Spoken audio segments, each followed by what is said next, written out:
Introducing Pubcoin. Pubcoin is the rewards program for pub sports contributors.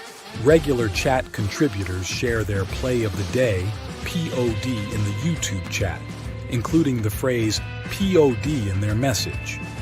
At the end of the week, the amount of units earned are converted into Pubcoins. Pubcoin can be used as reward points for prizes, shop discounts, and contests. Hey, what's going on, y'all? It's Mills here, Pub Sports Radio. Do you guys want to challenge the personalities here on Pub Sports Radio? Do you guys think you're better than them at entering in your MMA predictions and picks? Would you want to get paid for it? $100? Here's how you do it, man. You sign up right here at the link below. It's just this easy. PubSportsRadio.com.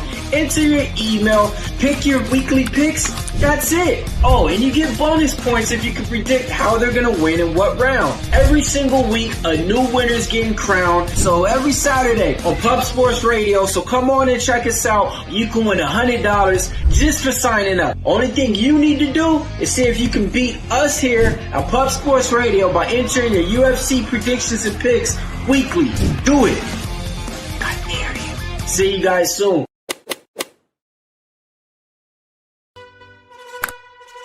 Upgrade your membership to Gold. You will be automatically entered in every horse race, every Wednesday and Friday. It is time to race horses. We are racing camels today. Shout out to the Gold members. We're racing in San Antonio immediately here. And we're off. 2 minutes, 74 canals on this racetrack. It's wide.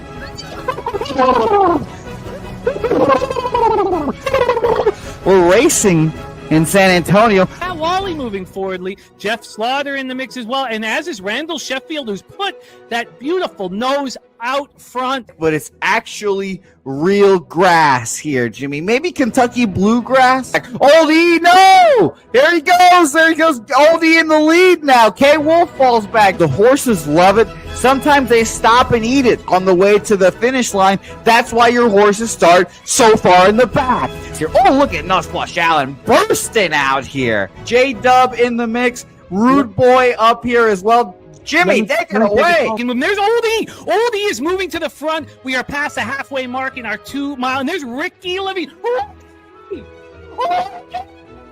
Oh my goodness, he's in the mix here. Jimmy, take it home. This is our first dog race ever. 19 seconds left in the horse race here. It's Fernando Mendoza trying to find the wire. 14 seconds left. Can Fernando Mendoza take this home? Here comes Kenny Kencan. Kenny Kencan wants a piece of the pie. Put his schnoz up front. Ricky Bobby, 9 seconds left. Can Donut Silks make a run? Can Res Mall make a run to be $50? You son of a bitch! Here comes Tori Coker. Kenny Can Smoke and Mirrors. Director 97 home. That is a way. Here comes Jason Meyer, the Eldorado custodian. Billy Friedrich. Jones one all coming down the finish. Coin!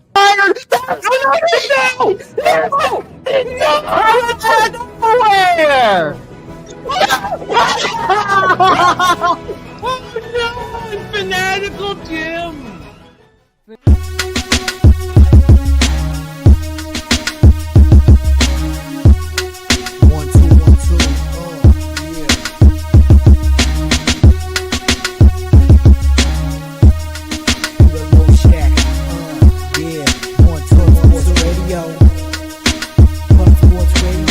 From the corporate Peter Low Shack, legendary sports handicapper, more dapper than a Dom.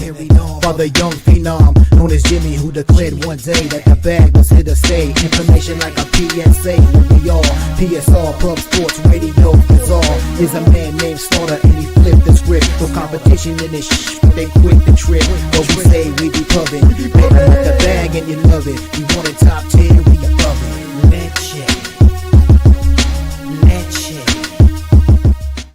What up, cappers, gamblers, punters, hustlers, low baggers? Happy Thursday, February 19th to all of you. Thank you for watching Betting with the Bag right here on Pub Sports Radio. As I said, Washington State Cougars back-to-back double-ups. I'm breaking that double-up curse. Washington State Cougars, no sweat. First half, full game.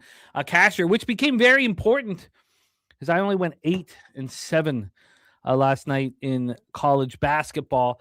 So rocking the Cougars today, and I'm pumped up. We got a great show for you guys. Great show.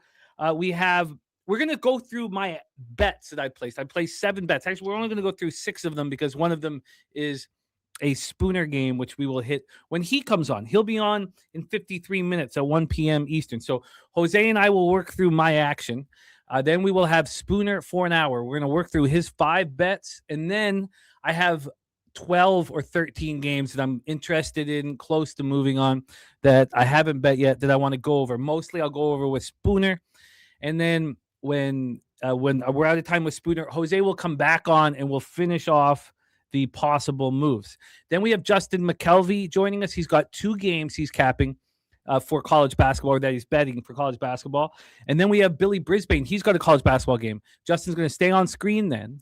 And the 3 of us then will be joined by Wine Time Sports, and will be a 4-headed monster for the 10-game, I believe it's a 10-game NBA slate. So that is our show for today. Thank you guys so much for joining us. Christopher Tatum off another monster day.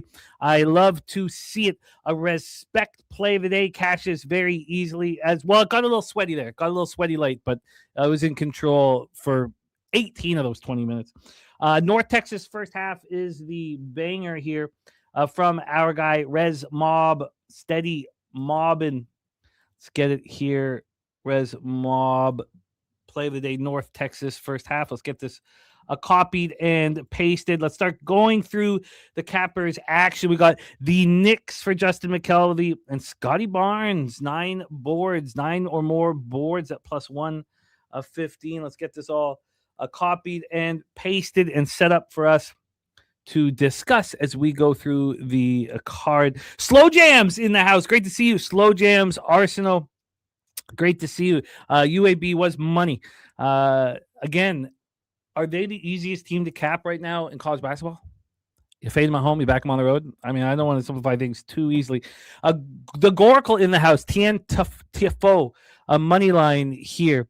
We have Top Set in the house. Los Chudy ready to get to work. Old E in the house. Yo, D ready to get to work. Noel says NBA is back. Yes, sir. Next team total over for Noel 207. We got the nuke worker ready to attack this board.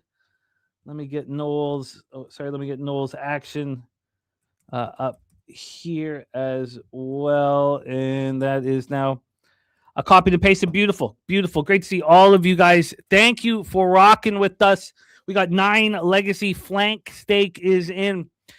We have also with flank stake play days the Spurs, but Hawks money line, Raptors, and William and Mary for 9 legacy. Let's get this here on ye old worksheet. Nasty Nate in the house. 34 more days. Steve G, great to see you.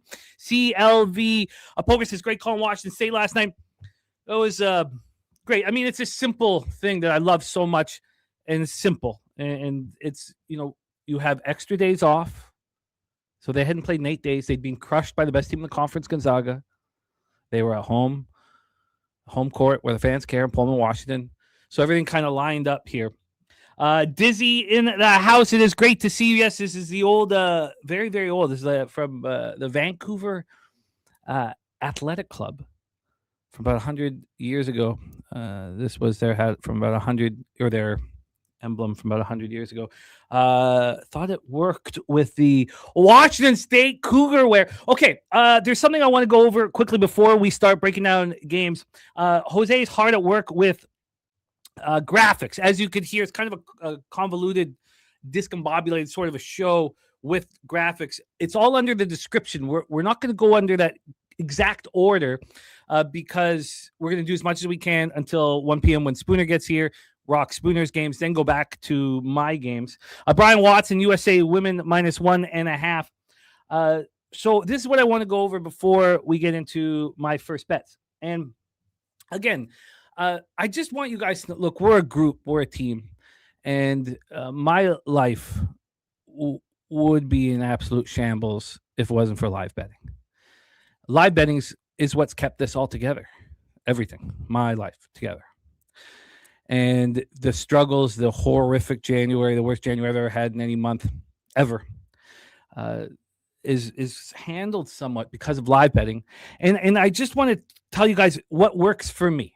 I'm not saying this is what you need to do or anything like that, but I have found my niche. I found my situation, and I still made one mistake last night, and it's a mistake I want to stop making. So I want to go over the live action from last night. So it went great. I went,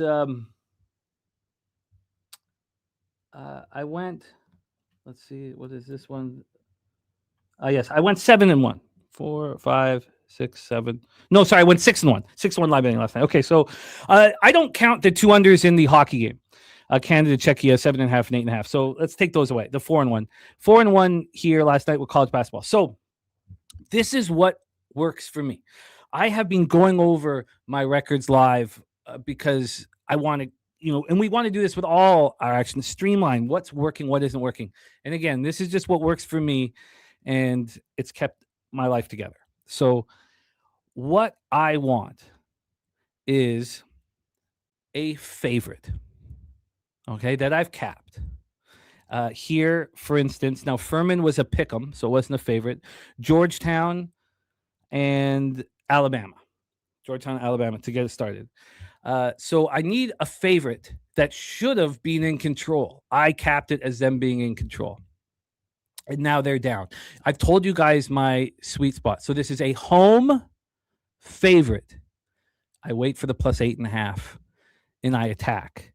Now, Furman here, I got plus 9.5. Georgetown, I got plus 8.5. They lost by 4.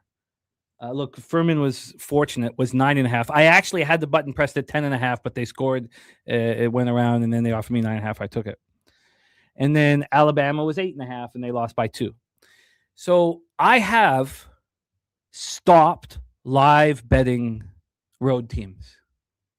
And I have stopped live betting dogs that are now at a better number.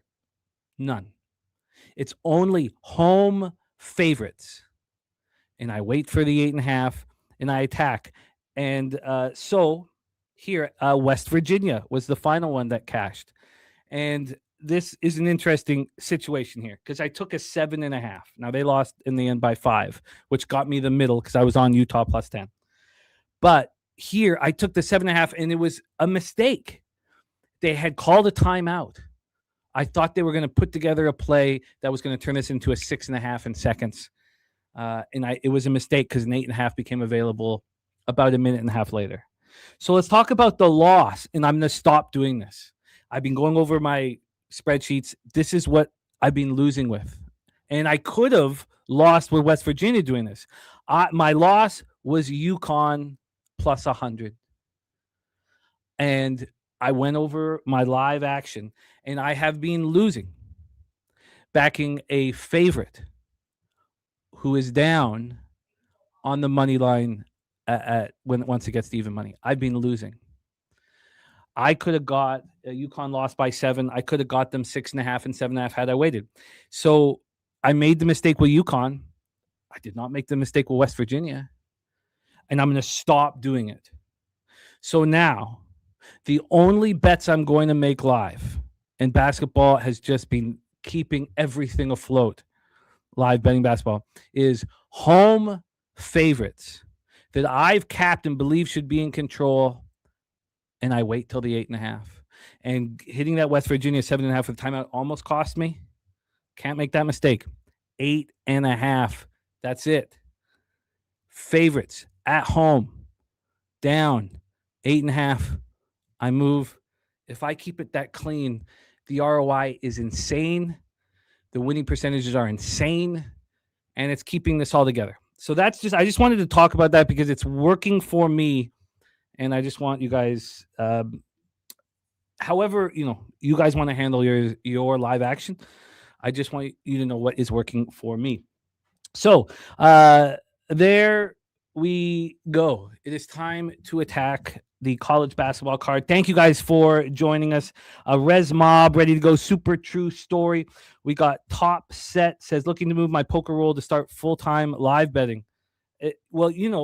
Greg Jennings, the guy who won whatever that Jeopardy. he before he won Jeopardy, he was live betting basketball and basically NBA, but he was live betting NBA for a living. There's a lot of money to be made there.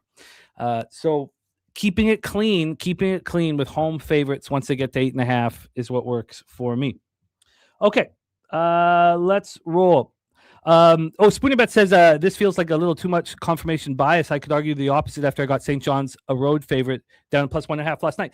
Look, I get it, and it did cost me doing the same thing with a home favorite with UConn. Look, Spooner, it's just what works for me. You guys do what works for you. For me, this angle is insane ROI for me. That's all. Everybody rock with what works for you guys. Again, I just wanted to go over what's kept this whole thing alive here. And I'm extremely, extremely thankful for it.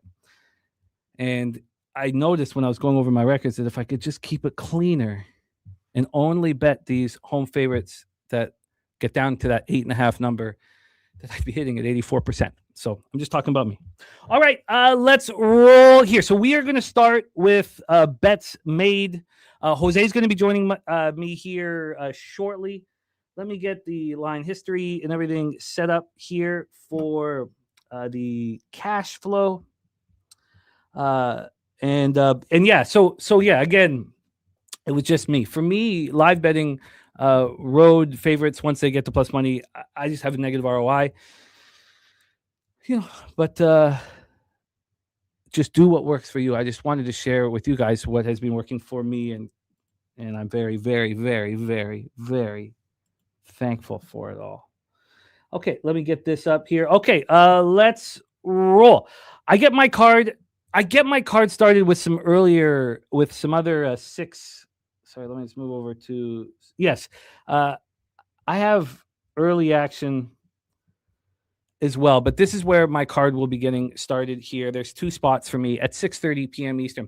We have New Hampshire 8-16, 4-7 in the American East at UMass Lowell 11-15, 6-5 in the American East. We're at Kennedy Family Athletic Complex in Lowell, Massachusetts. New Hampshire, according to KenPom, ranked 336th. UMass ranked 319th. UMass Lowell 319th. I have moved on the UMass Lowell. The mighty Riverhawks, I've moved on them minus 4.5 and minus 110. The first four spots are moves that I made last night. The last three are bets that I've made this morning. We'll talk about them. This is one that I made last night. The Riverhawks here at home against New Hampshire. New Hampshire's been dealing with some injury problems. They've lost 4 straight basketball games. The last one at home to UMBC. I really can't wait to talk about that game with Spooner. He knows Vermont inside and out. That's UMBC Vermont. Here we have a 4-game losing streak from New Hampshire. And when was the last time they won? They beat UMass Lowell.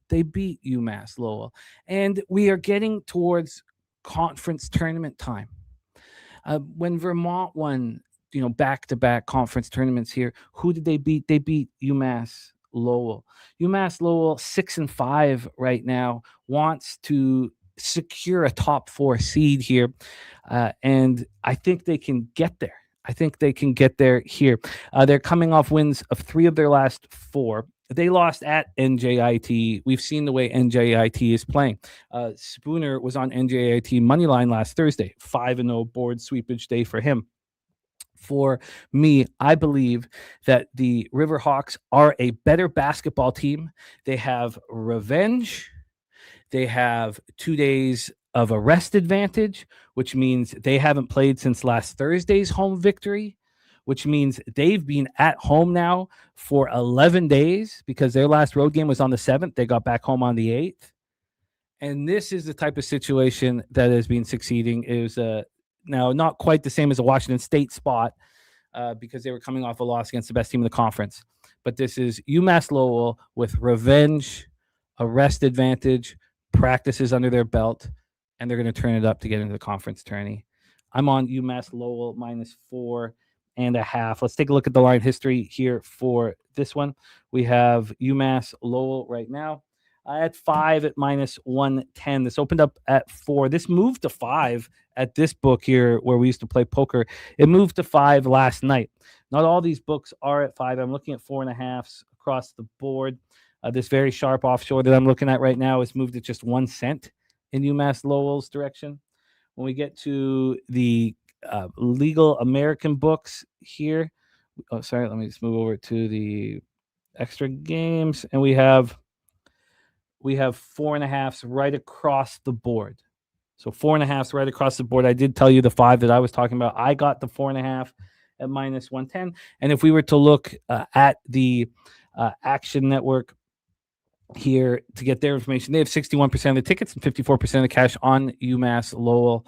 I'm on UMass Lowell. That is how I start my card. Let's roll on to game 2 here. Game 2, Marshall Thundering Herd at the App State Mountaineers here. So let's roll. 6:30 p.m. Eastern. Marshall Thundering Herd 17-10, 9-5 in the Sun Belt at the App State Mountaineers 18-10, 10-5 in the Sun Belt. We're at Holmes Convocation Center in Boone, and we have Marshall, according to KenPom, ranked 185th, and we have App ranked 176th. So that's where we stand here. Let's pull up the plan of attack as well as the live moves and where the cash is. Although, as we've discussed quite often here on the show, it isn't really that important to me, or Spoon for that matter, where the money is with these smaller schools. Now, these aren't, Marshall and App State aren't these small schools. So let's roll here. Marshall won 2 of their last 3. They just beat a very good South Alabama team, 84-80 at home. They lost on the road last time we saw them badly at Georgia Southern by 14. They had come off beating ODU 81-79. ODU was hitting everything. Marshall's defense and perimeter defense tends to disappear at times, and we were able to live bet Marshall. I was texting back and forth with TJ. He absolutely hammered live betting Marshall. So this is the exact example of what Spooner was talking about here with the road team, as he did it with St. John's. We did it here with Marshall. I just don't have close to the ROI as I do with the home teams that are favorites that get to 8.5 down, plus 8.5 with about 15, 16, 17, 18 minutes left. App State is rolling. App State is rolling right now. So these teams played each other, and App State wasn't that good at this point. Marshall was much higher ranked. Marshall beat them 88-81 at the time, and Marshall were opened up as 6.5 point favorites, closed as 7.5 point favorites, and of course it closed on the actual number, the 7. Marshall shot 53 from the field, 50% from 3, and we're basically in control the whole game. They were up 12 at the break. What has happened since that game? A ton. That was January 3rd. So we're talking, 6 weeks, 7 weeks. It's App State who has started to roll. Now, it's not like Marshall's been bad since that game. Since that game, Marshall is 7-5. I mean, we know what Marshall can do in this conference. They're sitting, sitting in, where are they? Tied for 3rd. They're a half game back of App State. App State's now tied with Troy because what has App State done? They've just gone on an absolute tear. They had won 7 straight basketball games before losing at James Madison. James Madison got their Rebenga. App State had beaten them early in the season. So now we have the 7.5 point Marshall favorite. We have a 10-point swing. A 10-point swing, because that's what App State has done. They're coming off of a loss. They lost to Marshall the first time. No, I did not join a bowling league, Deacon. I'm celebrating the Washington State Cougars that I doubled up on yesterday here. Ken, I have not capped it. I've not capped it. I know a lot of people heavily on USA women. I've not capped it. I would need to take too much time studying the players. So, I haven't capped it. I can't help. I know that TJ's very, very heavy on USA. I know they won the first round 5-0 when our Canadian captain Poulin was out, but I don't know the players and I've not studied it here. Yes, Daniel Hernandez, there is. And if you are a silver or gold member, you can join us where everybody is, all day, all night in our Discord. So please join us, my friend. Join us. So I moved on App State last night, -2 at -116. Could you say this is too big of a swing from the last 6.5 weeks? And no, I think this 9.5, 10-point difference from the line when Marshall was at home to the line here in Boone is based upon how well Marshall has been playing. And also, we have another 2-day rest advantage for App State. The only difference here is that Marshall was at home for that USA game, so they've been at home. So it's not as bad of a situation there. So there we go. These teams are very closely ranked according to Ken Palm. Marshall 185th, App State 176th. Daniel Hernandez now a PSR Silver member. Wonderful. We love it, Daniel. So now you just go to pubsportsradio.com, and on the right, you click on account, and your invite will be right there. And welcome, Daniel Hernandez, my friend. So let's roll on here, and let's set up the line history. So we have now App State -3.5. Good God, is that what I wanted to see? That moved to 10:06 in the morning. I didn't know it had. I did know that I felt like I had beaten the line because it got to a 3. That 3, it went to at 9:34 p.m. Then a little after midnight, that was a 3 at +100. And then this morning was a 2.5, and I was very nervous. Love seeing the 3.5. So now we have an 11-point difference from the line the first time these teams met. And I'm okay with it. I paid for the 2. Paid for the 2 at -116. -116. Dougie Wise in the house. Thank you for the dono. Nikolai says, isn't App State super shitty? Maybe one man's trash is another man's treasure. I don't remember super shitty teams winning 7 straight games. But they're whatever you want them to be, Nikolai. If you want them to be a big-titted woman with a huge dick so you could get, you know what? Let's get back to work. Let's roll. 7 p.m. Eastern is the next spot on the board. Longwood Lancers 14-14, 6-7 in the Big South at the Presbyterian Blue Hose. 13-14, 6-6 in the Big South. We're at the Templeton Center in Clinton, South Carolina. Here is another 2 teams that are very, very close together in their rankings. We have Longwood, according to Ken Palm, ranked 284th, Presbyterian ranked 286th. Let's set this one up here and pull up the line history. We also have our guy, the backbone here of Pub Sports Radio, ready to jump on and rock, because we got 30 more minutes to go through these games. Jose, how are you, my friend? We're doing swell. Let's get after it. Continue on. Let's get after it. Let's roll. Marshall Thundering Herd App State was the last game we just did. So we are now on Longwood Lancers, Presbyterian Blue Hose. Why don't you set that up for us? Sure. Let me refresh my sites here real quick just to make sure that we are on the most accurate information here. Longwood, we have no market information side or total wise, unfortunately, but that's not too much of a surprise there, obviously.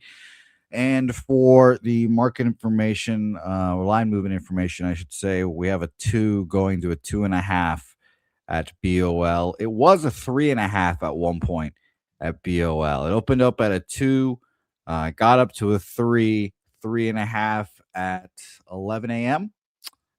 Eastern time, and then quickly got back down to 2.5 about 20 minutes later. That is at BOL. Just for comparison's sake here. What was the time of the last line move? I will tell you right now. Heritage, by the way, opened up at 2, got up to 3 at 8 in the morning, 8:40 in the morning this morning, and then got back down to 2.5 at 11:22. And that's basically the same time that BOL did it. 11:18 moved to 2.5, and about 11 moved to 3.5 for BOL. Well, that makes me nervous. I am on the Blue Hose here. Unfortunately, I'm on the -3 at -110. So I don't like this. Don't like this at all. Let's talk about Presbyterian. They're coming off a victory over UNC Cashville, 58-57 on the road.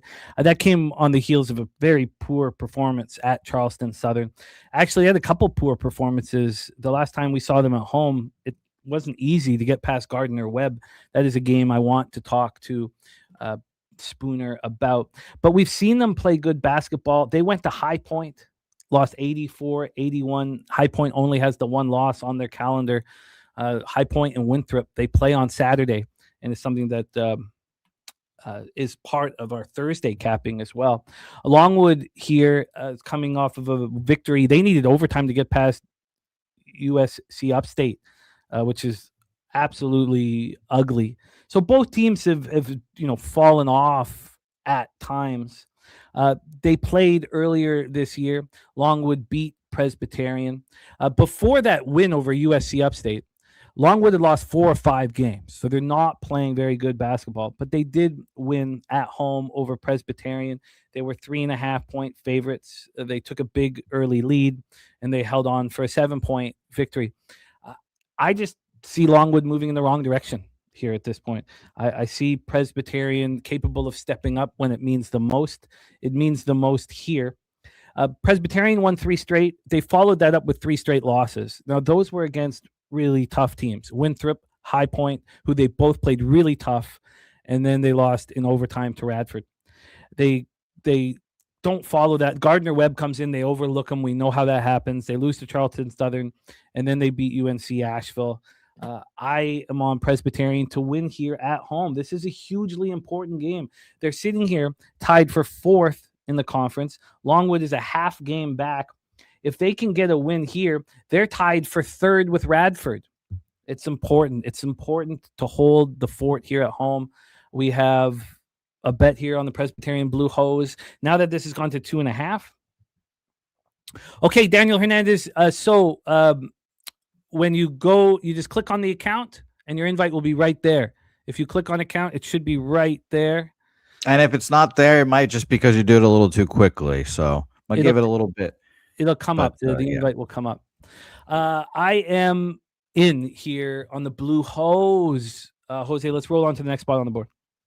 All right, let's do that now here. And let's move on to the mighty Monmouth Warhawks, Hawks, something like that, versus UNC Wilmington, UNCW, as they call it over there in North Kakalaki here.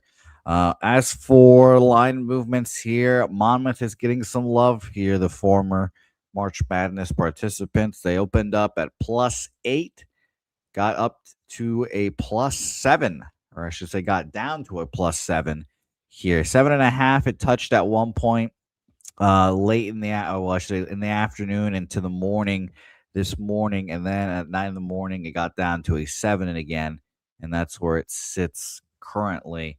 As for if there are bet percentages in this game here, let's find out. And we do actually have some. 70% of the bets and 52% of the money is on UNCW there. So sharp, seemingly big action on Monmouth with 30% of the bets and 48% of the money on them.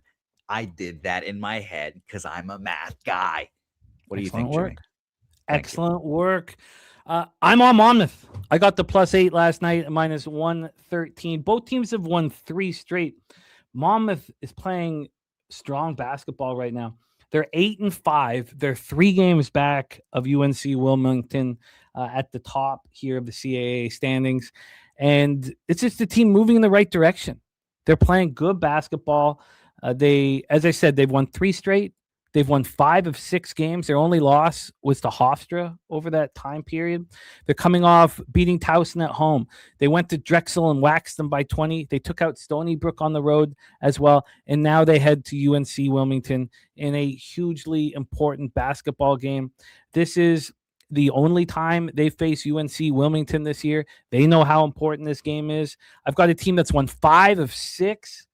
I'm getting 8 points here in Trask Coliseum in Wilmington, North Carolina. Now, there's a big difference here in KenPom ratings. UNC Wilmington 106th, Monmouth 207th. So 101 places of difference. Again, Monmouth at least right now, is playing better than that statistical profile indicates. By the way, Deacon Mike is moving on the High Point team total over 82.5.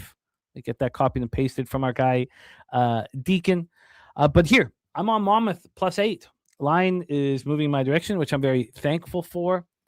And Monmouth stays in this basketball game. Daniel, don't worry. You don't need to apologize with Panthers, Oilers, my man. Look, we're going to say things that we regret at times. This is very stressful. It's very tense. There are real consequences. That's right. Consequences. Stakes. Yeah, it's so don't worry. And we get in the heat of the moment, especially if we're talking about a team that you love, Daniel. Trust me, I've nothing like I never thought that once with you in the chat. It's just the way it works. And I'm gonna have times where I need to apologize to you. This is just the stakes are high. There's so much involved, and we're also talking about your team. And look, Daniel, you were right. The Panthers waxed the Oilers, took care of business. So you were right. So it's very kind of you and thoughtful of you, but don't worry about a thing, my man. So I'm on Monmouth +8. Let's roll on, Jose. We head over to the WAC for our next point on the board. Yes, Southern Utah, Tarleton State here. What a beautiful game that is here. We're going to talk about Tarleton State here, -5 here. Let's go to percentages. We do have bet percentages in this game, luckily. We've got 64% of the bets and 79% of the money on Tarleton State there. As for the market moves here, we have a -6 opener down to a -5 for Tarleton State. So a lot of bets and money on Tarleton State, but the line moving towards Southern Utah here. Another classic debate of this is if this sharp money or not from Wager Talk here. But 64% of the money, 64% of the bets, 79% of the money on Tarleton State. And this line has gone from +6 to +5 for Southern Utah. Now, Tarleton, despite being 4-9 in the WAC, a game up on Southern Utah, is 56 spots higher, according to Ken Palm, 210th. They're rated, while Southern Utah's 266th. Now Southern Utah just went in and beat UTA, and I don't know what I need to talk about that UTA game. They're on this huge losing streak, and they're pretty legit favorites today. These two teams played at home just 12 days ago, and Tarleton took care of Southern Utah. Southern Utah shot 36% from the field, 35% from three. They turned the ball over 19 times. Southern Utah played terrible. They opened up as 1.5-point favorites, closed as 1.5-point dogs. They were up at halftime. They looked bad. And it was just 12 days ago. And I expect them to be back in this game. Now, that was a very tight basketball game too. It was, tied at 49 with 6.5 minutes left. I think that Southern Utah can get their revenge here in this spot. They've won 2 of their last 4 games. They have only won 2 of their last 6 games, but they had a nice, 3-game winning streak. Also, don't forget, in this conference, you play each other 3 times. So they lost 62-59 at home to Tarleton. They beat Tarleton earlier in the year, 106-105. I think this is simply too many points here, and I moved on it. I got a sub. Now, I had a choice here, and VIG has been hurting me in college basketball. I almost paid for the 5.5. I didn't want it. I didn't do it. Really, what's the key number I want for these dogs? It's at least 5 for me. And so I took it at -104. It was an opportunity to have a low VIG situation. And look, I don't think Tarleton is very good. They had a 7-game losing streak that they snapped when they beat Southern Utah the first go around. They just split with Abilene Christian and very easily could have lost both of those games. They won in overtime at home on Monday to split with Abilene Christian. I think Southern Utah can go in there, can stay in this game. We have another 2-day rest advantage as well that I think is going to be helpful here. And I am on the Thunderbirds of Southern Utah here for this one. Nunya loving a Tarleton bet. I'm on the other side with the Thunderbirds. Jose, let's roll on. Let's roll on indeed here to Cal Bakersfield versus UC Riverside, Jimmy's favorite university system, the California University System. And shout out to the Nutflush family as well. Bakersfield versus Riverside here, -6.5. And by the way, Nutflush, hope to see you at Palooza. No pressure, but a little bit of pressure. Nutflush Allen, shout out to you. UC Riverside here, opener at 5. A BOL has this at 6.5 now for UC Riverside. It got up to a 5.5 last night, and then 6.5 from 5.5. So a full point jump up this morning at around 10 a.m. there. And for any market information here, let's find out. We have 67% of the bets and 92% of the money on Cal Bakersfield here. So very interesting line going against, again, those big bets on Cal Bakersfield. Line opened up at -5 for Riverside. It is now -6.5, -6 across the board. I'm happy about the line movement. I got UC Riverside this morning, -5.5 at -110. I didn't know this was TJ's alma mater. TJ can be rocking with us. Wow. Pub 5. I'm excited. I think, by the way, yeah. Again, we make prices for Pubapalooza, like Spoon's bets to be the drunkest one on Friday night. That's a lock there, as he said, -200 odds. TJ is going to be the -200 favorite to mostly physically abuse me during Pubapalooza. I think he'll be grabbing me and like shaking me, stuff like that. I think TJ's a handsy guy and when he gets a little drunk, and I think I'm going to be the guy getting the hands. just my assumptions. Just my assumption. Well, now we'll have to make sure that it happens. But yeah, -200 favorite for TJ on that front. Cal State Bakersfield is a bad basketball team. You could say the same thing about UC Riverside. Cal State Bakersfield ranked 316th. UC Riverside ranked 272nd here. I've been watching UC Riverside, and they've been playing very good first halves and then falling apart in the second half. I was on them against UC Santa Barbara last Thursday, and it was an L. They were up 35-29 at halftime. They looked so good at certain times throughout that game. They got up 16-4 in that basketball game. It was, the problem when you're on some of these dogs is you fear the worst. They were up 10 with 58 seconds left in the first half, and they did not cover for me. And it was tough, very, very tough. I had them +6.5. They lost by 8. I thought about moving on UC Riverside first half here. I didn't. I took the full game. UC Riverside are playing these teams tough. I believe that they're better than their record indicates, despite not being able to hold on, for 40 minutes. They just did the same thing against San Diego Tritons in San Diego. They were opened up as 10.5-point dogs, closed 11.5-point dogs. They were down 4 at halftime. They were up 28-25, with 3 minutes left. They had a lot of different leads during the game, and they still covered very easily. They covered the first half. They covered the full game. So they played Cal State Bakersfield, and Cal State Bakersfield gave them all that they could handle. They're a better basketball team right now. So there's different ways of handling what happened the first time they played Cal State Bakersfield. It was at Cal State Bakersfield. They lose 67-66. They were open as 2.5-point dogs, closed as 3.5-point dogs.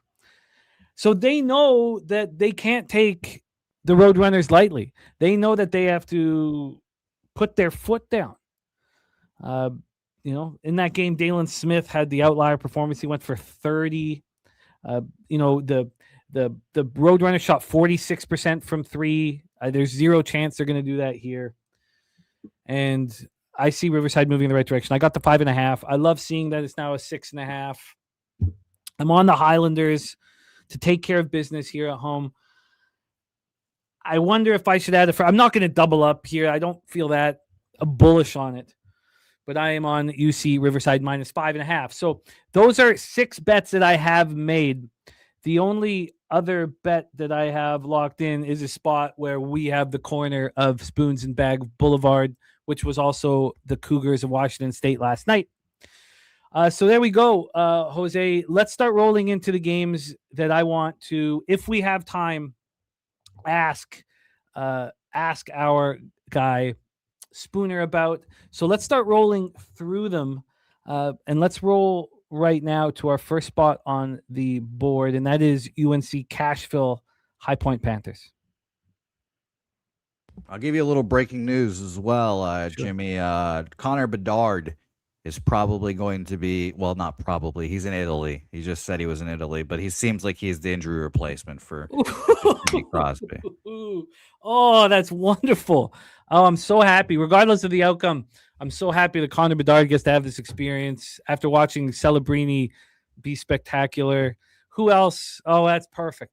I just think Canada handled this perfect. Get Bedard, get another kid in that room just to pump everybody up, man. Because Celebrini's been pumping everybody up. That's wonderful, wonderful news. The corner of Bag and Smooth. Now, the problem is, TJ, is we both bet this last night. And I've been getting up at 4:30 these days. It's making things are just moving clear this way. So I sent Spoons my action last night, which I don't do. I was pumped up about it. So we both moved on this last night. He got 5 cents better than me. South Alabama minus 2.5, but it's at 4.5 now. So maybe it's a spot where you want to move live. That's the importance of capping all these games. It's not, you don't have to move on it pre-flop because you're going to get a chance live to utilize the information that you've studied. And I was saying this last night that the reason why I'm having the success live betting is because we've capped all these games. I've taken all these notes. I'm sitting there staring at them. So yeah, it's moved from 2.5 to 4.5. It was 4.5 before the show started. We'll see what it is now, but it is South Alabama. That is the corner of Spoons and Bag Boulevard. Jose, set us up for our first bets close to moving on. Really want to hear from you guys in the chat in these games. If you think it's a bet that needs to be made, let's roll. Let's roll on here for look at DJ on minus 200 to buy the most shots. So he is going to have to compete with Sundubious. Oh, Sundubious. Well, there's talk, but Sundubious 2 years ago, that bill, we're talking $5 drinks. Drinks are so cheap at Southtown 101. $4, $3, $5 drinks. And Sundubious bill that first night was $560, right? $560. Yeah, I was thinking in my head, I was like, TJ's gonna have to battle with Mr. Sunny D there to try to unseat him, but Sundubious, yeah. But I like the sounds of it. Man, let me tell you, TJ and Sunny Dollywall together in one room sounds like a dangerous combination. Perfect. Dangerous. Perfect combination. Let's roll. We talk Big South basketball, and I'm going to ask this question as well to Spooner. I want to ask you guys in the chat. I'm going to pop it here. This is the question that I have about this game. Jose, set the table, and thank you. I will tell you now here, 14.5 is what it's sitting at. Where the anonymous gambler applies his trade is a 14 still, but everywhere else still a 14.5. What did it open here? Asheville? Yeah. Yes, I'm seeing 14.5 everywhere. BOL, Bodog, Bookmaker, etc. All open at 14.5? No, that's what it is now. That It opened up at 14. Okay, cool. Keep rolling. But yes, that is the case there. We have no information, side or total wise bet percentages, but half point move up towards high point. Let's see if we can get the cash flow percentage here from Action, which we can choose to trust or not. They've got 39% of the tickets and 86% of the cash on High Point. You know, when Yale and Harvard played on Saturday, I thought that Yale might be looking ahead. It was Harvard that was looking ahead. Harvard scored 56 points, barely beat Brown. I wonder, so High Point has one loss on its resume, and it's from Winthrop. So I just wonder if this is a look ahead spot at all for High Point. Now it is a home game. So this is, and I don't want to tie it up to the Harvard Yale spot, but this is where Harvard, was clearly looking ahead. Who do you care about? The one team that gave an L on your resume that you're tied with atop the conference, or the UNC Asheville Bulldogs, 12-14, 6-6 in the Big South. High Point ranked 92nd. UNC Asheville ranked 221st. With this line move against me, there's no and clear big bets coming in on High Point. I don't have to make a move here. Their 2-game winning streak was snapped by Presbyterian, a 58-57 loss. High Point is a very good basketball team. I mean, this wouldn't be a fade of High Point. This would be a possible spot here for, High Point just did not push hard enough. So it would be maybe a first half look on UNC Asheville. And shout out to TJ, $10 donut to bless our action. Says go USA, sign up for Pub and smash the like. I'm trying to actively bet the U.S. women's right now, actually, -1.5. Yeah, I get it. I can understand it. They waxed Team Canada 5-0 without Team Canada's captain. So they should just do it again. Right? Right? It's easy. Oh, God. Right? So easy. So these teams played in UNC Asheville. High Point destroyed UNC Asheville. Destroyed them. They were 10.5-point favorites, won 87-69. We're up 49-34 at the break. I wanted a sign from the books that maybe this would be a look ahead. They're not giving me one. I see no reason at this point to bet UNC Cashville. I'm certainly looking at UNC Asheville, but I don't need to do anything. Let's roll on. Let's roll on indeed here. Saturated, not signaling anyone today. Unfortunately, home alone as Helga is working. So don't you worry about that, Saturated. But we're going to talk about the mighty Radford Blanks versus Gardner-Webb here, the running Bulldogs here. Radford, huge party school, Jimmy. Huge party school in Virginia. So shout out to Radford and their own look right. At this. Look at our guy, Dan Kelly, putting in the work, man. Oh, what is Danny Boy Kane doing? Oh, that's great. I love that. Dan puts so much time into these things. I love that. Consider that copied and pasted. I only have the one future bet, the 33-1 on the Spurs to win it all and 16-1 to win the conference. Well, that's another. If you bet that under, you're rooting for the Spurs again because the Spurs have the Hawks pick. Huh. Wow. No, because what would I care what happens next year? You're just San Antonio, Jimmy. No, I you're just just care less Spurs. Fuck next year. That's copied and pasted, Dan. Thank you for that insight, man. I will look into that, my man. Okay, let's roll back. Dan Kelly's future right there. Atlanta win total under 40.5 at +110. Now that's what DraftKings has. When we talk about that, when we get into NBA, I'll look it up at 365. But I want to keep rolling here through college basketball. We have Spooner joining us here shortly. So let's roll, Jose. The more time you spend in San Antonio, Jimmy, your name's not going to be Jimmy anymore. It's going to be Yimmy. So be careful. I like that. Be careful. Be careful indeed. 19.5 opener here for the mighty Radford here, down to 19 at BOL and down at 18.5 at Bodog there. So that's very interesting. The line's coming down. The running Bulldogs here of Gardner-Webb's here. No line information when it comes to bet percentages, I should say, but we have gone down towards Gardner-Webb about a half point or a full point move. See if I can get the information here. I can. Oh, no. They're telling us Gardner Webb's public. 71% of the tickets, 64% of the cash. Public road dog. So Gardner's playing better basketball. You know, I have a sickness for these trash basketball teams. They're just playing better basketball. They put up 87 against High Point. Now, High Point put up 112. They did cover by a half point. You know, they covered at Presbyterian. They covered at Winthrop. They've covered 4 straight games then, because they covered at Charleston Southern 75-66. Also, Gardner Webb is a bit of a different team for me, because usually these big dogs are just first half spots. Gardner Webb seems to not, some games they don't cover the first half at all, sort of in the Citadel fashion, and they can still cover the full game. You know, Gardner Webb ranked 363rd in the nation. You know how many Div 1 teams there are, Jose? How many? 365. So they are the 3rd worst team in the nation. It's not what you want. But they're covering these games.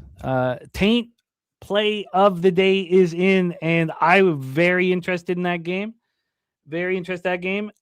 That's one of the should I bet it spots.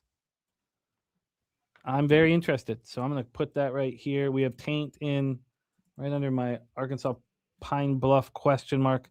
So, look, I'm interested. I do not want a public road dog. If that is what Action's telling us, even though I don't trust Action, I will likely not move on it. I'm not saturated, no.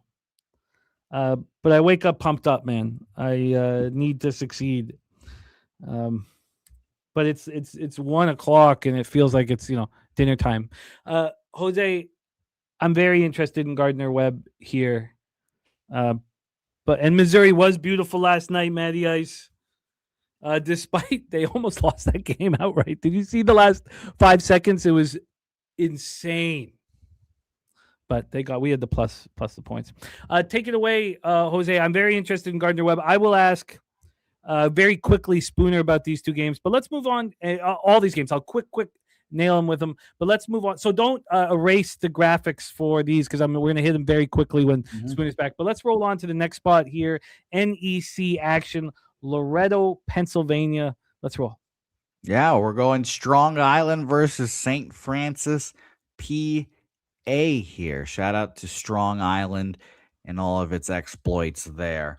Let's see if we get any information for LIU here. No market information to see where people are betting, but I can tell you that this line has gone from, I keep finding all the longs that I don't want to find and not Long Island here.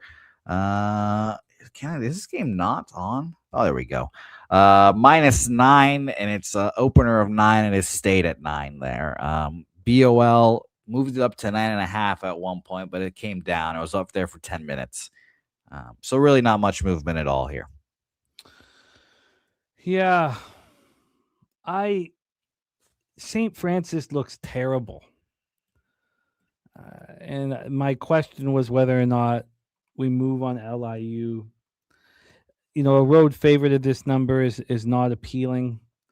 But if we trust what we're seeing from Action, they're telling us that 65% of tickets, 64% of cash is on St. Francis here. So look, St. Francis is playing horrible. They're in the throes right now of a 6-game losing streak. They played Long Island. They played Long Island tough at Long Island. It was a 67-63 game. So, you can take that 2 different ways. You can say that they match up and they can play with them, or you can say that Long Island will not overlook them here. Long Island has been spectacular.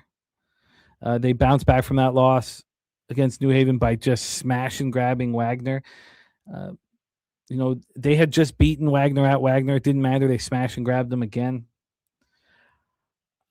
I wonder if this is fine here. The amount of points. Now, St. Francis, as they've been losing, they're now ranked 356th in the nation. They're just a terrible basketball team. LIU ranked 204th, 152 spots up. The question is, did they get all the anger out from the New Haven loss already against Wagner? There's only 4 games left here for LIU. They want the NEC berth.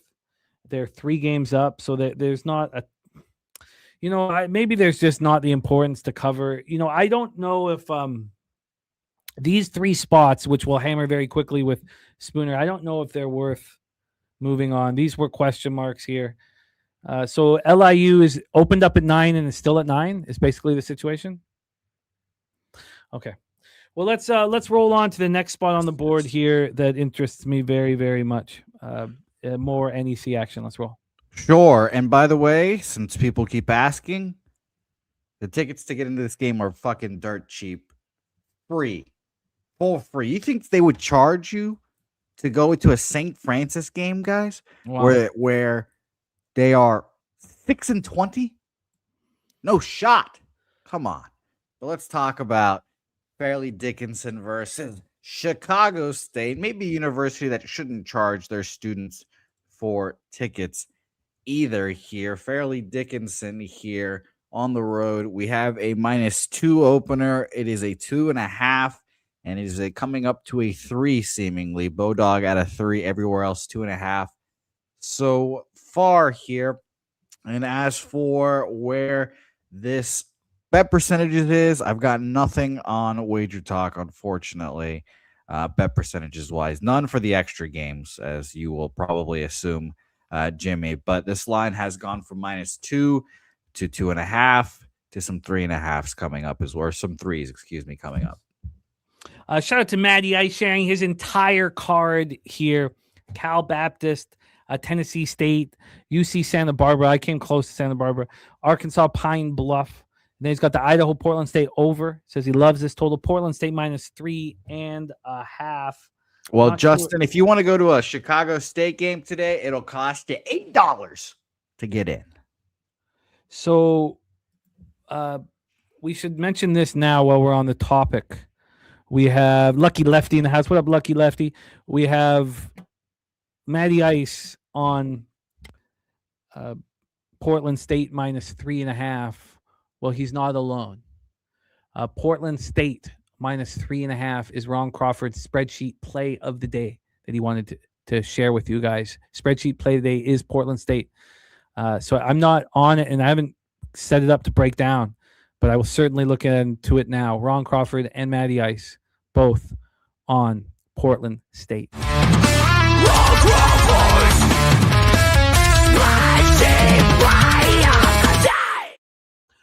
Real quick, Jimmy, as well. Sorry to interrupt. Res Mob right now is on a run.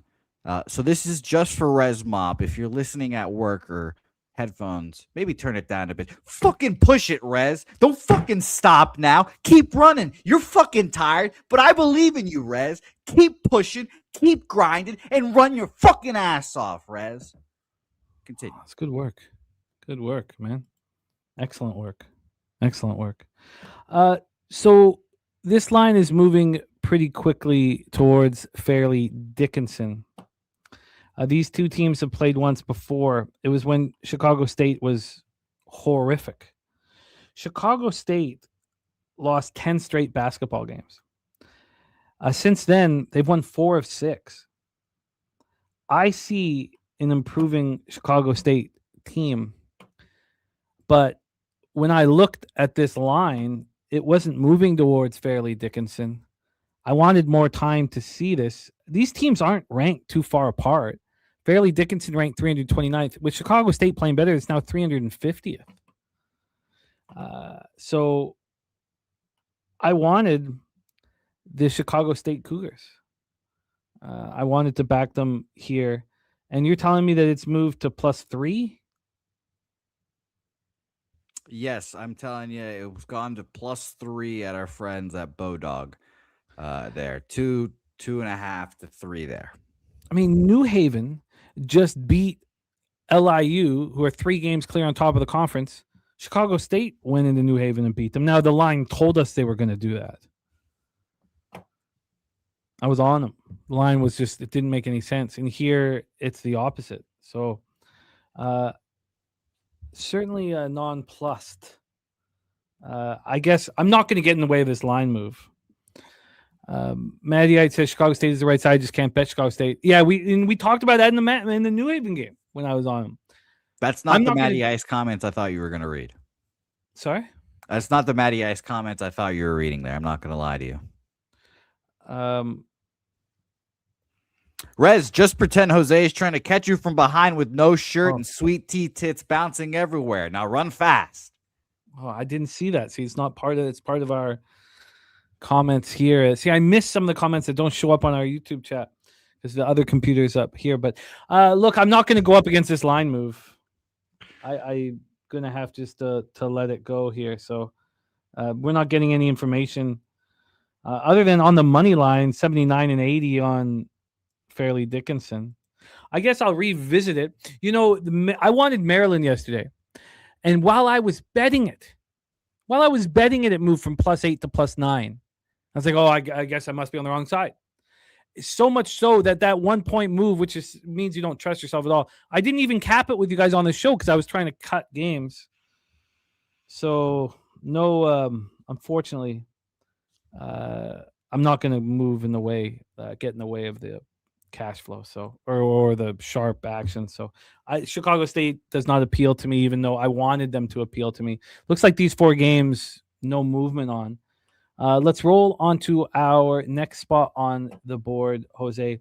CAA action. Charleston versus the mighty North Carolina A&T here on the board. Here we have -5 opener for Charleston. Has not moved, but bookmaker has a 4.5 there. Only one that has gone down. When did they move it to 4.5? They moved it. They opened up at 4.5. Bookmaker did. They got up to 5 at 3:00 yesterday, 4:00 yesterday. Stayed there the whole day, and then this morning again it moved at 8:50, 8:30 ish. From 5 to 4, and then 4.5 at around 9:30. There, our friends, by the way, at BOL, just to double check here. They've moved the juice up and down, but have not moved the number. -115, but come right back down to -110 for the mighty Charleston Charles over there. Well, so it's about as I was thankfully I cashed with Hampton first half team total under because I lost getting cute with North Carolina A&T in LA. I had them first half and then Hampton first half under. And unfortunately, Nasty Nate was at Foxwoods. And he joined me on the first half, which lost, which made me so angry. That was them, that played in LA. So here, and we have our star here about to join us for college basketball. Here, and Matty I says something he's noticed 2-point moves on the total 4 hours or closer to tip-off have been smashing to the move easily. Happened last night again. Arizona BYU game under was never in doubt. It is important. The late move is quite telling in all sports with totals. But here, wouldn't this be a North Carolina A&T letdown spot after their big win in LA? I mean, here you have a Charleston Southern team ranked 172nd, NCAA ranked 288th. You have Charleston Southern snapping their 2-game losing streak, winning at Campbell. And you have this huge losing streak snapped versus Hampton in LA by North Carolina A&T. I thought that this would be the spot to fade North Carolina A&T, and the books aren't giving us a heads up to do that. I mean, how many gamblers got paid following the sharp action again with North Carolina A&T? One of the problems is that Charleston destroyed NCAA, just destroyed them 78-62, beat them by 16 as 11.5 point favorites. 6-point swing. I very interested in Charleston, but I do want a sign from the books that it makes sense to do so, and I'm certainly not getting it now. Let me just quickly touch on the cash flow here for this one, and then we'll bring on our guests. We have 68% of tickets, 59% cash on Charleston. Line's not moving towards them. So I'm good. So I guess these 5 spots, which I will hit Spooner. We'll do rapid fire with these 5 games before we get into Spooner's action. here. But Jose, thank you so much for your hard work. The 5 spots that I was hemming and hawing on don't feel like a move worth making from me, but I will quickly hammer them with Spooner. So in review, the games we talked about that I moved on, I'm on UMass Lowell -4.5, App State -2, Presbyterian -3, Monmouth +8, Southern Utah +5, UC Riverside -5.5. And then we're going to quickly hammer these 5 games with Spooner right now. But man, I wanted to move on it. I would say thank you, my friend. Thank you. We will see you again here after Spooner when we'll go through the rest of them. Yep, and shout out to Justin, who's giving us good stats here, saying there's a crip on North Carolina A&T team. So I would say bet him against the red teams.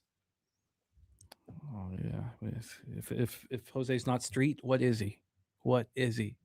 Our friend Jose Bouquet. Let's bring on our next guest. Last Thursday, he pulled out the brooms, 5-0, which brings his record here on our show to 35-25, 58.3%, plus 8.72 units, an ROI plus 14.53%, with an average line of just -103. Please welcome from Ohio, our guy Morgan Spooner. And that was Spoondog. How are you, my friend? What's up, guys? Shout out Saturated there in the comments. Excited to break down this card with you. I've been listening. Sorry I'm a few minutes late, but you still got me for most of the full hour here. Okay, beautiful. Beautiful. What time should I, just because I want to milk every 10. last second, you're running so hot, you help the show enormously. What time do you want to bounce at? Let's circle 2:10. 2:10, beautiful. Okay. I want to go rapid fire with these possible moves here. Very, very quick. You don't need to spend much time if you don't want to. We're going to rapid fire them. So let's start with that first spot, UNC Asheville, High Point Panthers. We talk about Saturated saying tinfoil nation, that tinfoil hat you have been rocking on the Sauce Network, looking very sharp on you. Am I tapping into the tinfoil a little too much with the look ahead for High Point with Winthrop coming to town on Saturday? I agree with you here. I assume High Point has taken quite a bit more money than UNC Asheville at this point, and this line hasn't really moved. So I think that's a good sign for UNC Asheville, but this High Point team is an absolute unit to try to get in front of. It is one of those moves you're trying to be a little bit cute, but I could see him looking past UNC Asheville here. This is a game they should have no issue with. You're just counting on that back door. If you really like it, I wouldn't be surprised to see this number balloon mid-game, be able to get a better line than the 14.5 and just kind of circle that. Because I don't think High Point is going to empty the tank and try to just run away with this game as much as possible, but they're just a much better basketball team. It's hard to get in front of that. They are a very good basketball team. Let's talk about Gardner-Webb, Radford. Gardner-Webb's covered 4 games in a row. I don't think I've been on any of them. I've wanted to every time. I've got a sickness for these trash basketball teams that I do think provide value. Teams like USC Upstate, Gardner-Webb, they're Chicago State. They're getting better as the season goes on. There's certain teams like St. Francis. They're getting worse as the season goes on in that bottom group here. And Radford, what do I care about? Now, Radford does want positioning here for the conference tournament with the seeding, but what did you think of backing Gardner-Webb? I was shocked to see that it seemed public according to Action. What do you think of backing Gardner-Webb plus the 19 or 19.5? I mean, who's Radford to be laying 19 points? They haven't beaten anybody in conference by more than 19 points. They beat St. Francis and Coppin by more than this, but serious step up in competition between Coppin State and Gardner-Webb. Gardner-Webb may look terrible on paper, but I think they're better than that 363 number we see next to them. I could only lead in Gardner-Webb here, but I just don't have a huge edge on this game, and it's kind of gross to be involved with it at all, but in no realm should Radford be laying anybody 20 points. That's ridiculous. It is. I am interested in it. Let's move on to that Long Island University Shark St. Francis spot. I guess with 3 games clear in the conference, they got their get back after losing to New Haven. They had their big win. They probably don't care about heading to Loretto, Pennsylvania. I just thought it wasn't too big of a number for an LIU team that's playing very well. I don't need to move on them, but I certainly spent time thinking about it. What do you think of this LIU St. Francis spot? I think this is the worst road trip for Long Island in the actual conference here. They got to get on a bus, travel all the way through, go through the majority of Pennsylvania to get over to there to St. Francis. So that's kind of a nice little spot for St. Francis. I heard College Experience talking about this game last night, and they said Long Island's coaches never won here in this gym, kind of one of those that was haunted him. This is St. Francis's last crack at Division I basketball. They're moving down to D2 or D3 after this. Long Island's a much better team. It seems like they should win this game handily, but I mean, St. Francis, they have house money in their pocket right now. Why can't they cover a almost double-digit spread? I would only lean St. Francis, but I'm not going to bet this game. Yeah, that makes sense. That's an easy cut. Let's talk about Fairleigh Dickinson, Chicago State Cougars. I was upset to hear when Jose told us it moved to 3.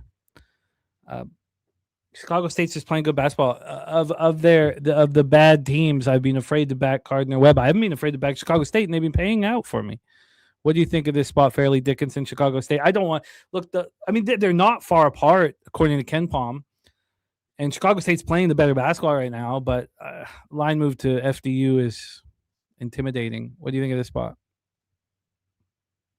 This is, if you're going to be on Chicago State, just play the money line kind of game for me. FDU relies heavily on the 3-point ball, so I just think this FDU team is not a team that shoots that well from 3. They shoot a lot of threes. They take a lot of good 2-point shots too. I have a hard time backing FDU, but if they win this game, it's probably handily. It's just whether Chicago State shows up or not. I think I'm only looking for them to show up at home, and obviously this is one of those chances, but there's no advantage in this gym. The crowd is empty. I've watched a few of these games this year. There's so many empty seats. Yeah, the Jones Convocation Center. Who wants to go there? And Chi-Town, man. Matty Ice says the over in this game looking good now that he's looking more into it. And then the final spot of the questionables here was whether or not it's time to fade North Carolina A&T off of that huge win. I want to, but I want a sign from the books that it's the right decision to make, and they're not giving me that. One last note on that Chicago State game before we fully move on. It's probably their last chance for a win on the season, or at least their best chance for a win on the season. They play Wagner, who is ranked just about the same as FDU, but that'll be on the road. They play Central Connecticut, who's a much better team than FDU next. If Chicago State's got one win left in them, and they've been playing good basketball, you just mentioned winning 4 of 6 right now, and that's great basketball for a team that's sitting 6 of 21. This is their last shot. I kind of do like Chicago State there. So Charleston is missing one of their better players right now. He's missed a few games in a row. NCAA is a good basketball team. I lean towards them. I don't think Charleston on the road should be laying close to 2 possessions. This line's a little bit fishy to me. Maybe he does play or something. I'm not quite sure, but I strongly lean NCAA here. Nikolai is tied Charleston money line and South Alabama money line. Our guy Nikolai rocked with us at the Low Bag Summit of Champions in Miami 6 years or so ago. Is that 6 years, 7 years ago? And Dan Kelly said, "Oh no, Dan, don't click on that. Please tell me you didn't click on that, Dan. It is not good. Don't click on any links. Don't click on any links. It'll take over you'll lose your X if you do that. You'll lose your X. Okay, Spoondog, thank you for that. Well, all of those spots, those questionables, none of them were appealing to me here. I hope maybe Dan's just joking. Hopefully he's just joking. But do not click on any of those links. Okay, we now move on to our guy Morgan Spooner's action. The Spoondog fresh off board sweepage last week. One of the good things about Thursday is that it's not like, oh, how do I follow up yesterday? Who cares what happened last week? So I think it's much easier to follow up the bigger days when it's a week separating it. But Spooner, you've been running real nice here on the show. I just want to pull up your action here very, very quickly. But we have loved to see it. So you are over the last 3 shows. You are 14-4. 14-4 over your last 3 shows. Let's roll here. This is Morgan Spooner's best bets that we will be going over. And it's so funny when I went over your action, because 2 of them were games that I wanted to ask you about because I had the question mark on the opposite side.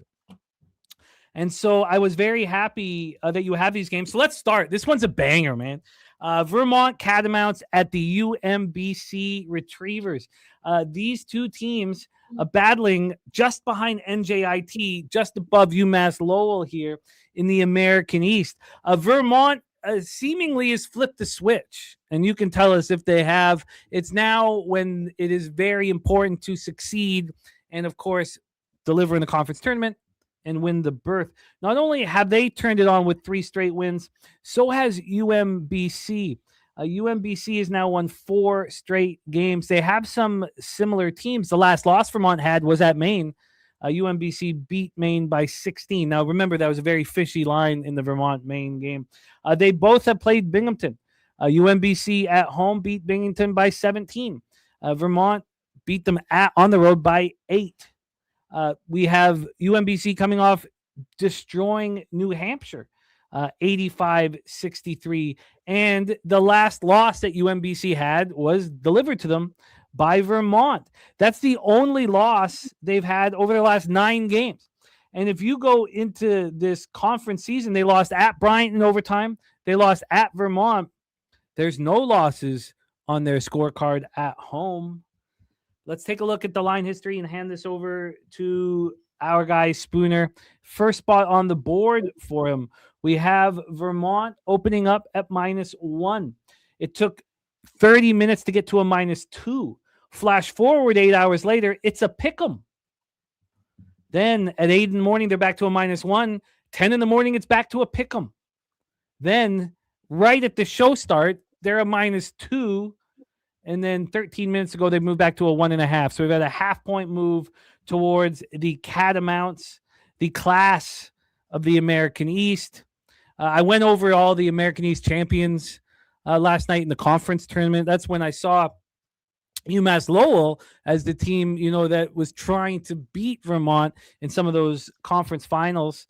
When we get to the total here for this one, Spooner, we have a 142. It's a half-point move towards the over, and that move took. There was no move for 18 hours, and just a half-point move to the over. Take it away, Spoon Dog. You're on your Catamounts here in Charm City. Vermont ranked 224th according to Ken Palm. UMBC 17 spots back at 241st. Take it away. Yeah, this is a very interesting opening line for me. The best line I saw when I looked at this game first was a +104 Vermont money line. I immediately moved on that. One of the most mispriced lines I've seen this year, in my opinion. This line was a 7.5-point favorite for Vermont Open at home versus UMBC, and that was with Vermont's leading scorer out, and not like just surprise out, like he was known out, so it was built into the line. Vermont has all of their players back. They were missing partial minutes with their center in that game as well. So they have a healthier team than the first time they met. This is a UMBC team that has haunted Vermont in the past as well. Vermont had an NBA player on their roster 4 or 5 years ago, and UMBC ended up upsetting Vermont in the conference tournament. Just had a crazy game. UMBC used to play so fast, and that UMBC team went on to upset Virginia in the first round of the NCAA tournament. So these coaches know each other very well. Both seasoned, been around D1 basketball for over 20 years. So will be a good matchup, but to be able to get plus money with Vermont is insane to me. I think this line should be somewhere between Vermont -3.5 and Vermont -5. It's just so much of the recency bias of Vermont not playing with a healthy roster. They have a couple losses in conference to teams you wouldn't expect them to lose to. So here on the road versus one of the best teams in the conference, I get a little bit of a short line, but getting plus money on a money line was something I'd never pass. I'd still up to the 2.5 number, I'd still take Vermont, but this is one of my favorite games today. I think this is going to be a great matchup. I expect Vermont to play better than they did in the first matchup, and I expect Vermont to play really strong for the rest of the season. The way this America East tournament is set up is you get home court advantage all the way through. So if Vermont wins out, they still have a chance to take the outright lead in the conference and be able to host all the games in Vermont. That's how they've been able to get to the tournament so many times. It's a tough building to go into and play. So I know John Becker's got his eyes circled on that. There's 4 games in front of him, 4 games he should win, and 4 games I expect him to win. There we go. There we go. The Catamounts for Spooner. That's bet number 1 of 5 for Morgan. Let's move on to the next spot on the board. This line is insane. Insane. So, of course, I look for the Northeastern Huskies. Now, I guess when you look at the Ken Palm rankings with Northeastern 277th, Drexel 228th, maybe it's not that the stretch that their records indicate. Drexel 13-14, 7-7 in the CAA.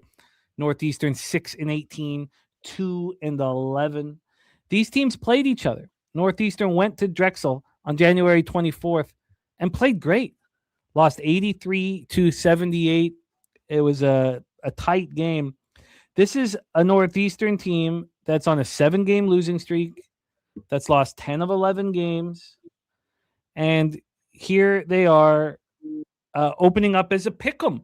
The line made no sense. So when lines don't make sense to me, and I said this screwed me over in the LA game. I said, well, if I always just took the first half line on these teams where the line makes no sense, I'd be laughing. And then, of course, it cost Nate at Foxwoods, and it threw me into a short but deep depression.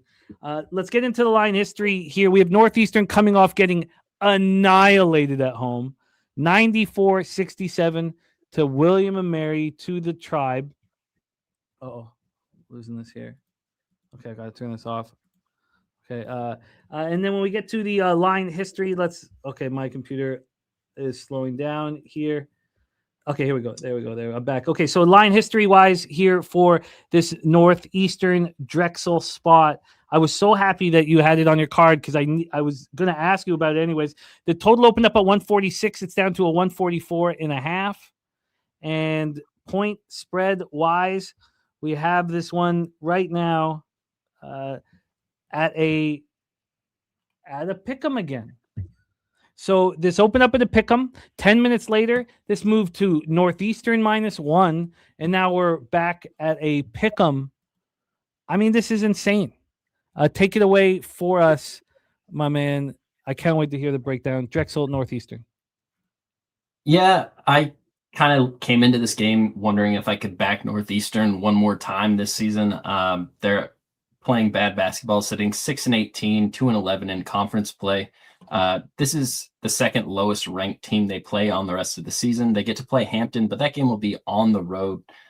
So this is probably their best chance at a win, in my opinion. So I tried to kind of dig into what's been going on recently with these teams, and the injury bug has just absolutely plagued Northeastern from game 1 of this season till right now. They have used 12 different starting lineups, and recently just lost William Kamori, one of their best players. He is the best player on this team that's been able to skip the injury bug. He had started every single game for them besides the 2 games, and nobody else on this roster had been able to say that. So I think losing that continuity, this is just not the right time in the season for Northeastern. Agree the number might be a little bit fishy, but this Drexel team is not good. They have a bad offense. The only thing Drexel has is a good defense, and a good defense can't put points on the board for you. So I think that's why this number gets brought down. You have a Drexel team that's lost 3 of 4 games now to Campbell, Monmouth, Stony Brook, picked up a win versus Elon. This number might be a little bit short, but I think it's mispriced. This is what I'm trying to do. I've beaten more than 65% of the lines I bet in college basketball this year, and I think this is another one. I have a -105 Drexel ticket. It's wild. I certainly won't line up against you here. I don't have a conviction at all. I just thought it was insane, this line at the Cabot Center in Boston. Let's roll on to the next spot for Morgan Spooner. We head to New Britain, Connecticut, Dietrich Gymnasium, home of the Central Connecticut Blue Devils, 15-10, 9-5 in the NEC. And they are hosting the Lemoyne Dolphins, 14-13, 9-5 in the NEC. We got Christopher Tatum's action as well. He's been running hot. Thank you for sharing that with us, Christopher. Arkansas Pine Bluff, Florida A&M. We're going to be talking about that game in 2 games here. That is a Spoon game. And Montana -1.5. Thank you, Christopher. Stay hot, man. Get that cash. I love to see it. So here we go. Lemoyne ranked 291st, 4 spots behind Central Connecticut at 287th. Lemoyne's won 3 straight. Central Connecticut has won 4 straight. That last loss for Central Connecticut was at home against Long Island when they got slaughtered 80-59. They certainly have bounced back since then. 3 straight wins was on the heels of 3 straight losses for Lemoyne, which was on the heels of 4 straight wins before that one. They played Central Connecticut at home and lost badly on January 10th, 69-59 here, 69-59.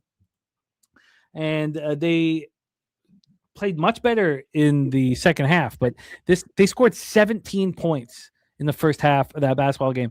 Central Connecticut played bad. Lemoyne played bad. Central Connecticut still won by 10 points. Let's get in this line history here and hear the plan of attack from Morgan Spooner.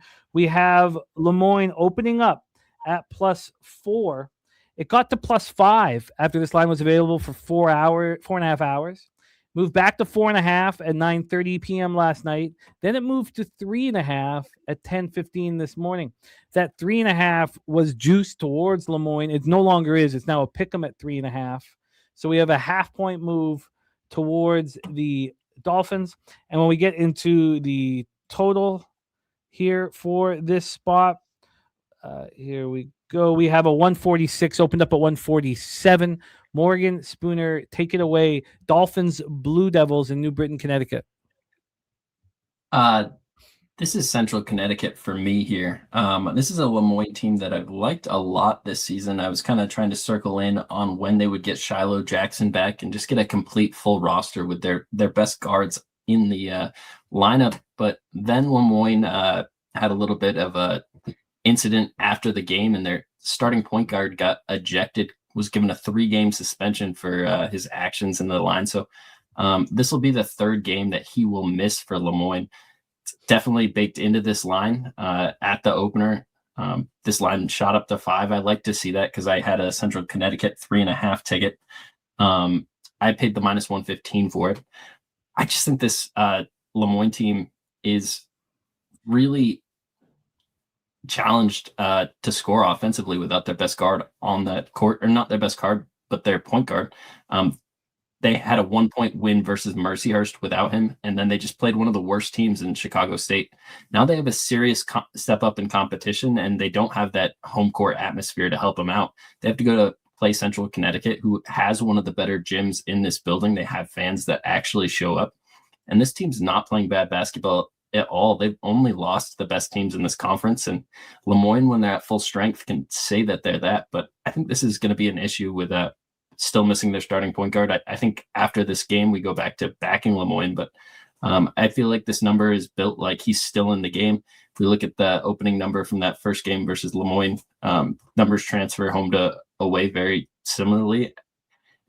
I just think this is a number that's built wrong. It's an interesting spot, and that's a great breakdown. We have our guy Spooner on Central Connecticut Blue Devils -3.5. Let's roll on Spoon Dog because we reached the corner of Spoon and Bag Boulevard. Unfortunately, the lines moved 2 points since we moved on it. Spooner got a 2.5 at -110. I got a 2.5 at -115 last night. Texas State Bobcats 17-11, 9-6 in the Sun Belt. South Alabama Jaguars 19-8, 9-5 in the Sun Belt. Similar records, but USA ranked 190th according to Ken Palm, while Texas State back at 246th. Look, Texas State's playing good basketball right now. There's no doubt about that. This team that's sitting here with 6 straight wins, and they look good. They beat South Alabama. Now we're going back to December 20th, but they beat South Alabama 67-65 at home in the last game before the Christmas break. They didn't play very well. Neither team played very well. What happened was that Texas State out-rebounded South Alabama badly. Texas State out-rebounded South Alabama 44-28. And that's the key here that I want to know about, because USA was completely in the lead, 39-25 at the half. This was they were up 48-35 with 12 minutes left. They were up throughout this whole game, but Texas State beat them on the boards. So that is a key question here I want Spoon to touch on. But this is a problem when we get to 2.5 and we're pitching a 4.5 right now. I'm not sure if that appeals. This total opened up at 139, went down to 137.5, got up to 139. Now we're back down again to 136.5. And then from a point spread standpoint here, I believe we're at a 4.5. Oh, no, we're at a flat 4. Okay, so it's come back.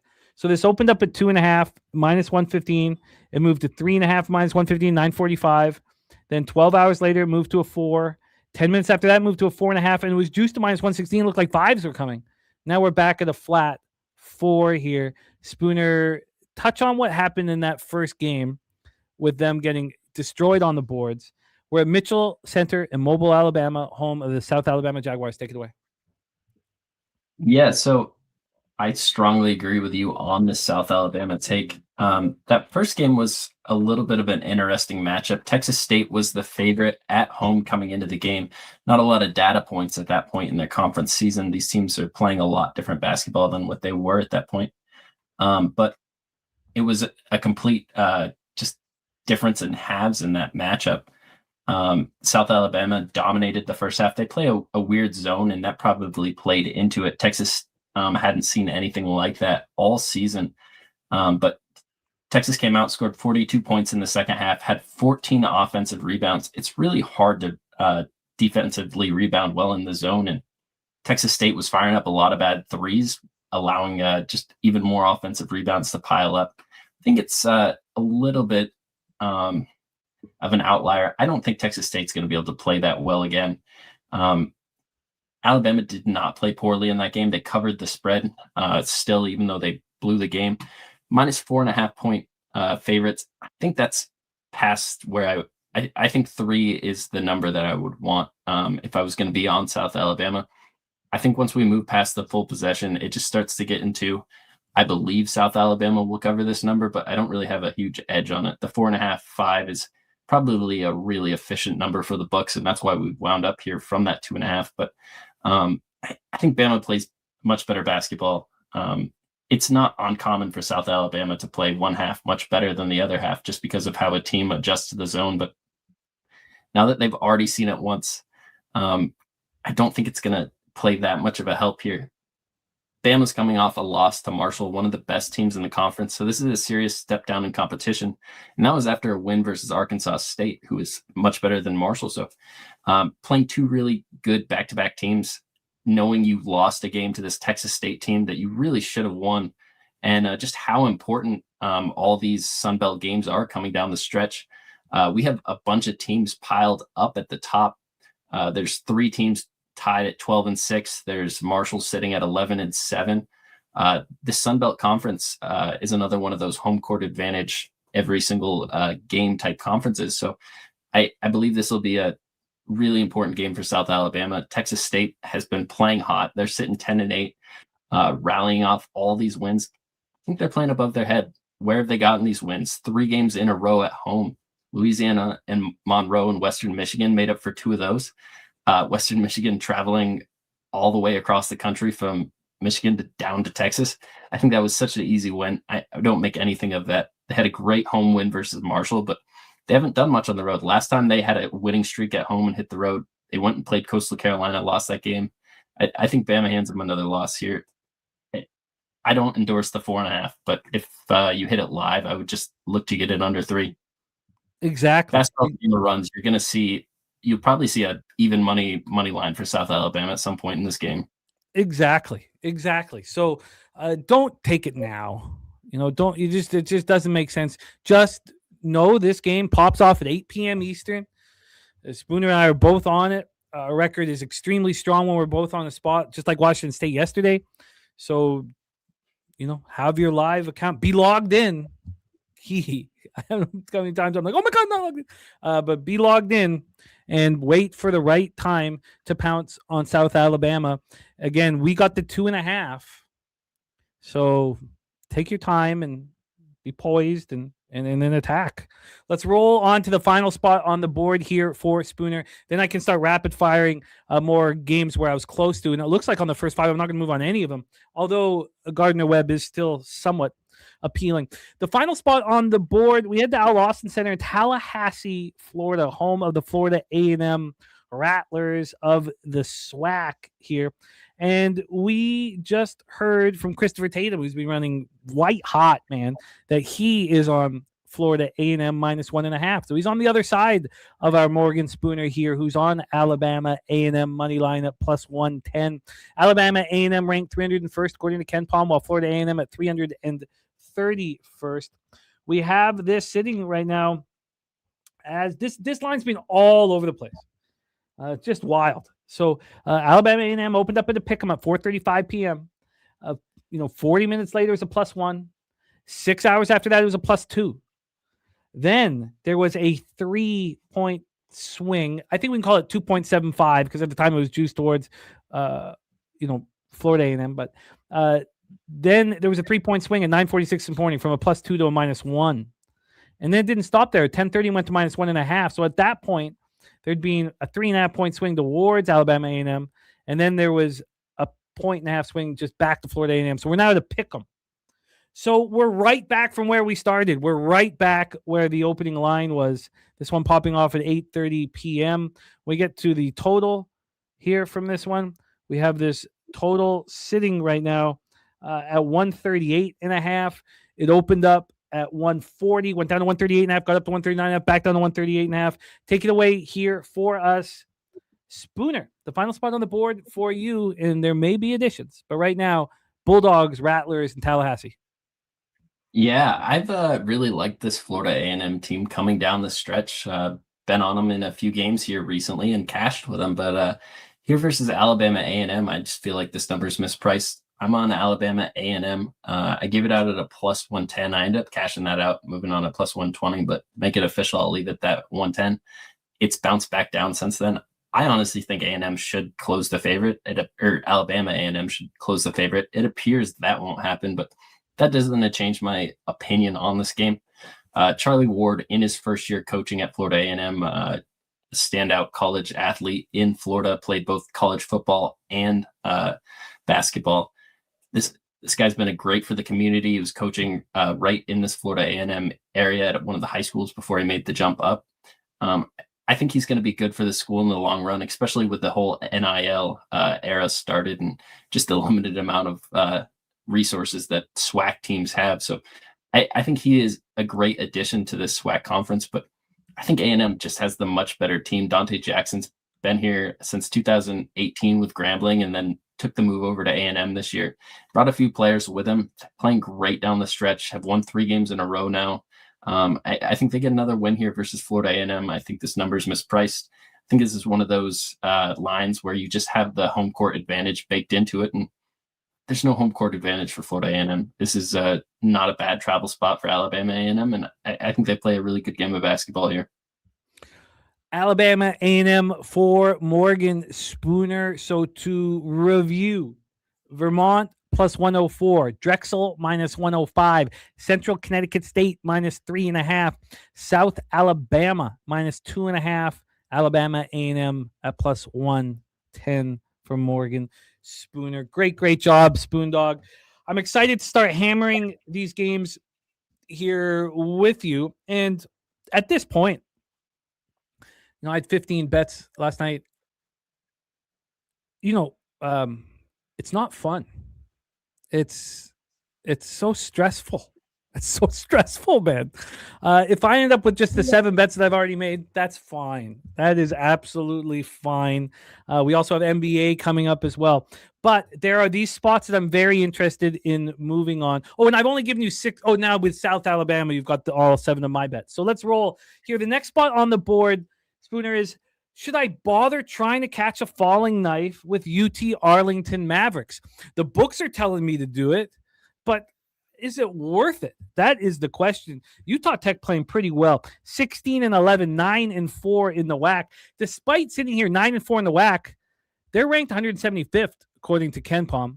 UT Arlington ranked 169th. We're College Park Center in Arlington, Texas, home of the Mavericks. We're 14-11, 6-7 here in the WAC.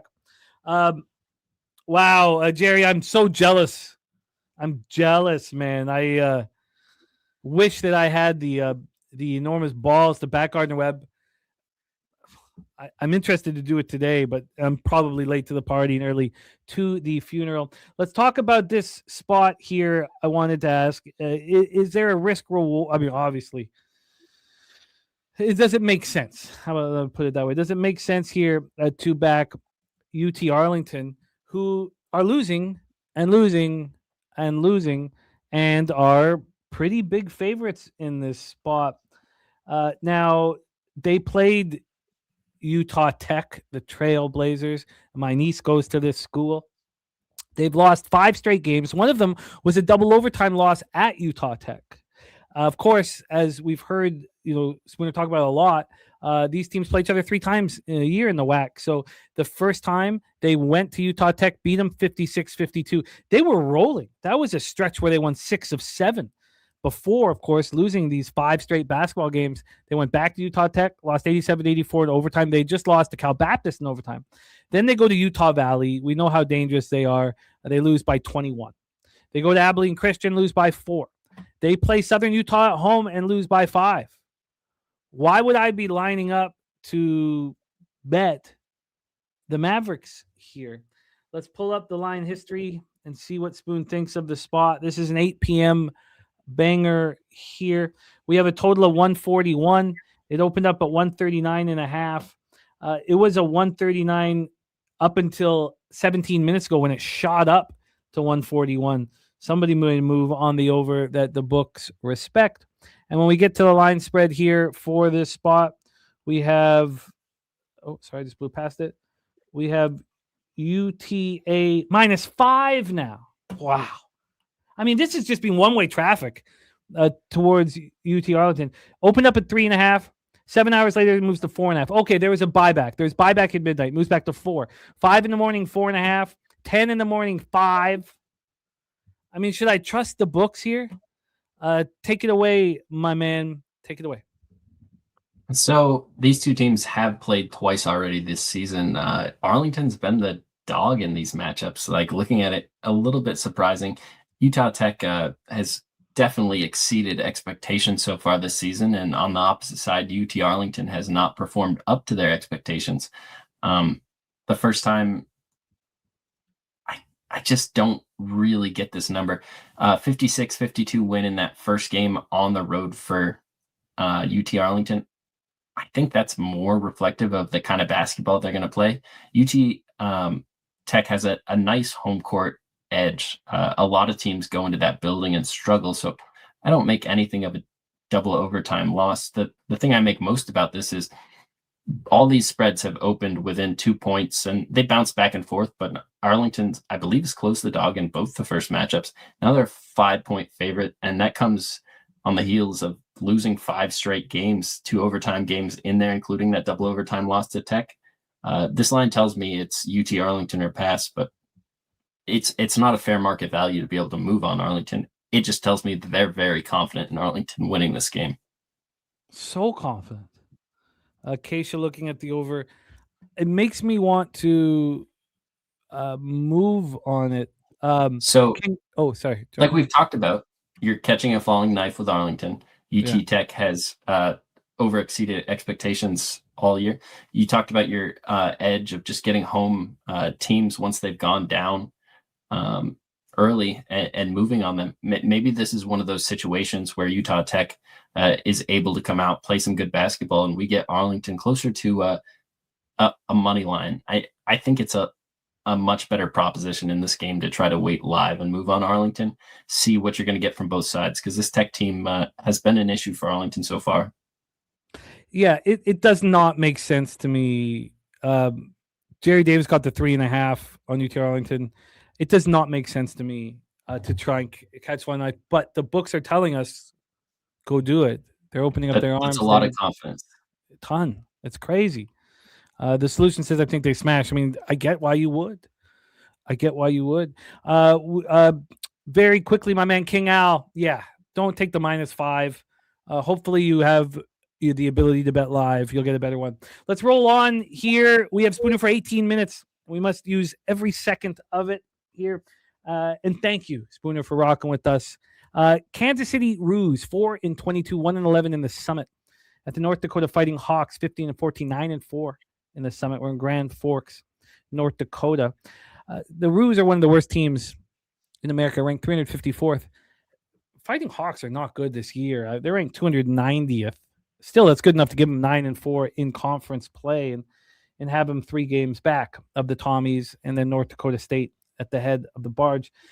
Kansas City down with Oral Roberts looking very poor.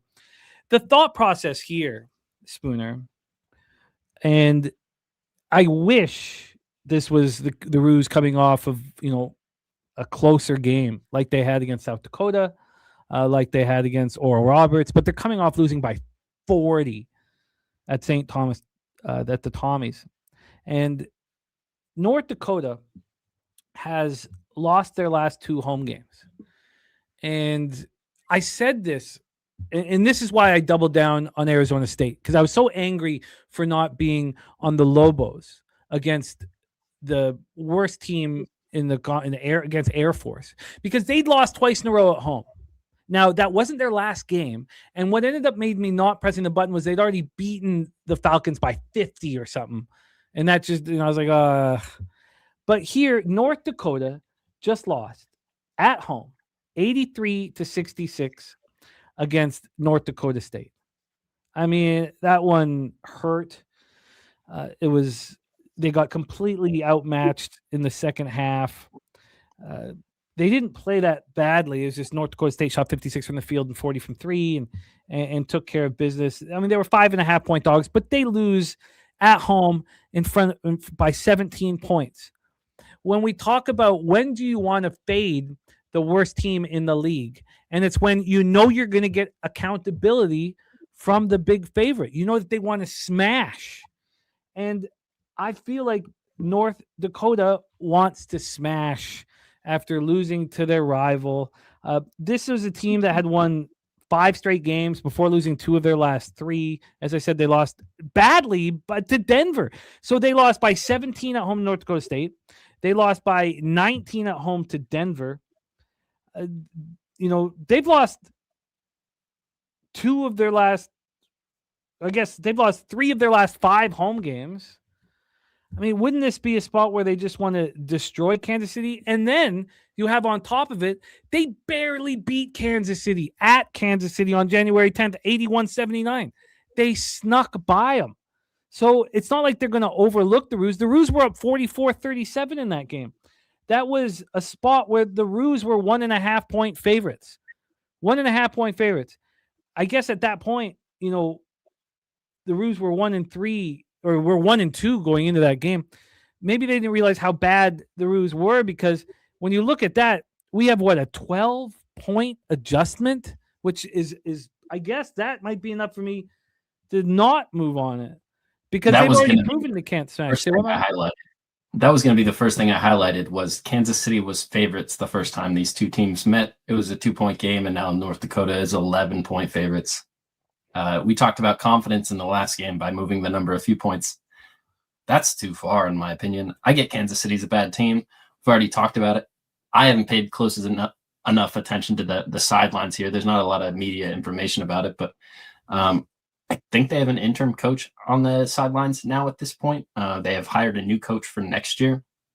So that changes some things as well. The environment in the locker room's got to be a little bit weird, but at the same time, there's 1 or 2 games left this season you can win if you're Kansas City. There's North Dakota and there's Oral Roberts. You're projected to lose both of those games. You're 11-point dogs here in a game you were favored in the first game. You lost by 2 points. It was a game you could have won. I really lean Kansas City here. I think you got to get up for one more game. You can't just end the season on a losing streak like that. I don't know. I think most people have pride. I think you got to find one, and if it's not this one, it's Oral Roberts. But for them to be 11-point dogs, get out of here. This is Kansas City. Wow, it's gone from 10 to 11. Jerry Davis says North Dakota never laid 11 in history. Says I see North Dakota smash and grab. So I didn't spend too much time with this game. I might actually move on this. I know it's disgusting. We're talking about Kansas City, who's beaten 3 non-ranked D2 and D3 teams this year. It only has a win versus Nebraska, Omaha. But I mean, 11 points for North Dakota. What are we talking about? Interesting. Okay. Well, that's fine. I'll stay off of that spot. The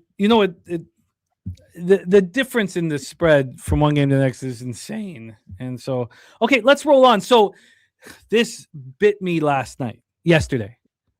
I had Maryland queued up +8. While I was betting it, it moves to 9. So I didn't bet it. And then just caught up with all my action. When the Maryland game started, I saw it was 7.5. And I was like, oh, God. But it was too late at that point. And Maryland was menacing immediately, and they ended up losing by 4. Same thing happened to me here. Louisiana Raging Cajuns. I had them +8. It moved. I don't know if it moved to 8.5 or 9, but it moved while I was moving on it. So I let it go. I still wanted to talk about it, though. So let's talk about it. Arkansas State, Red Wolves, Louisiana Raging Cajuns. We're the Cajun Dome in Lafayette. 6-8 are the Raging Cajuns in the Sun Belt. Arkansas State just 7-7. What's so interesting about those conference records is the difference here between their rankings on KenPom. Arkansas State 147th. Louisiana 307th. Wild. We have the Raging Cajuns coming off 2 losses. They played Coastal Carolina tough, 69-65 loss at home. They'd been winning their home games before that. Arkansas State coming off a 92-88 loss in overtime at home versus South Alabama. So let's just go over the Raging Cajuns very quickly here. We only have 10 more minutes with Spooner, and we need to really use this time appropriately. Louisiana had won 4 straight games. They've been cashing for me. They lose to Coastal Carolina by 4, and then, of course, lose to Old Dominion by 11. But their home games before the Coastal Carolina loss, they beat Central Michigan 85-80. They beat Georgia Southern 69-60. They beat Georgia State. I know that Georgia State and Georgia Southern are weak teams. They're playing against each other. They're 82-72. So they had won 3 straight before losing to Coastal Carolina. They haven't played Arkansas State. They closed the season with Arkansas State, so they're going to play them here twice within 8 days. So as I said, I had the 8 queued up. It moved while I was betting it, so I didn't bet it. We're now sitting here at an 8.5. I'm looking at a very sharp book that has the 8. This moved to 8.5 at 9:15 this morning. This was going to be part of my additions this morning. It's just been sitting there at 8.5. So we have a half-point move, against La. And shout out to Teddy Covers, who always called them La when we used to work together. And then we have the total for this spot. Here we go. The total sitting at 144.5, opened up at 146. Take it away for us, Spoon Dog. The Cajun Dome calling. Very interesting game. I don't lean the same way that you do here. I think this is an Arkansas State spot. This is one of the assistant coaches that's come over from Alabama in recent years. There's a slew of them out there, and they all play really fast basketball with really efficient offenses. And I think that's going to be an issue for Louisiana because this Arkansas State team is coming off a loss to South Alabama that came in overtime. It's not the first South Alabama overtime loss they've taken this season. That is not a good spot to catch a team. You just talked about catching accountability in that last game. I think you're going to have a very accountable Arkansas State team that has a really high ceiling. The last time after a huge Troy loss, they came back versus Georgia Southern, won that game by 17 points. Just before that South Alabama game, they destroyed Louisiana Monroe by over 33 points. I think this is a Louisiana team that can get the same. I would not be surprised to see Arkansas State up by 25 points in the last couple of minutes of this game. Very high variance team, though. The opposite end of this game is they shoot the ball really poorly, and Louisiana stays in it for a good chunk of the first half. That would be the only look I could possibly get to the dog in this game would be the first half, because after that loss to South Alabama, I really feel like this team has the ability to come out there and kind of change the script. This is a Arkansas State team that fumbled that game. They should have won South Alabama. So I just feel like they're going to be very accountable. I don't think you can make this number big enough. Wow. Okay. Well, fortunate that the line moved while I was betting it.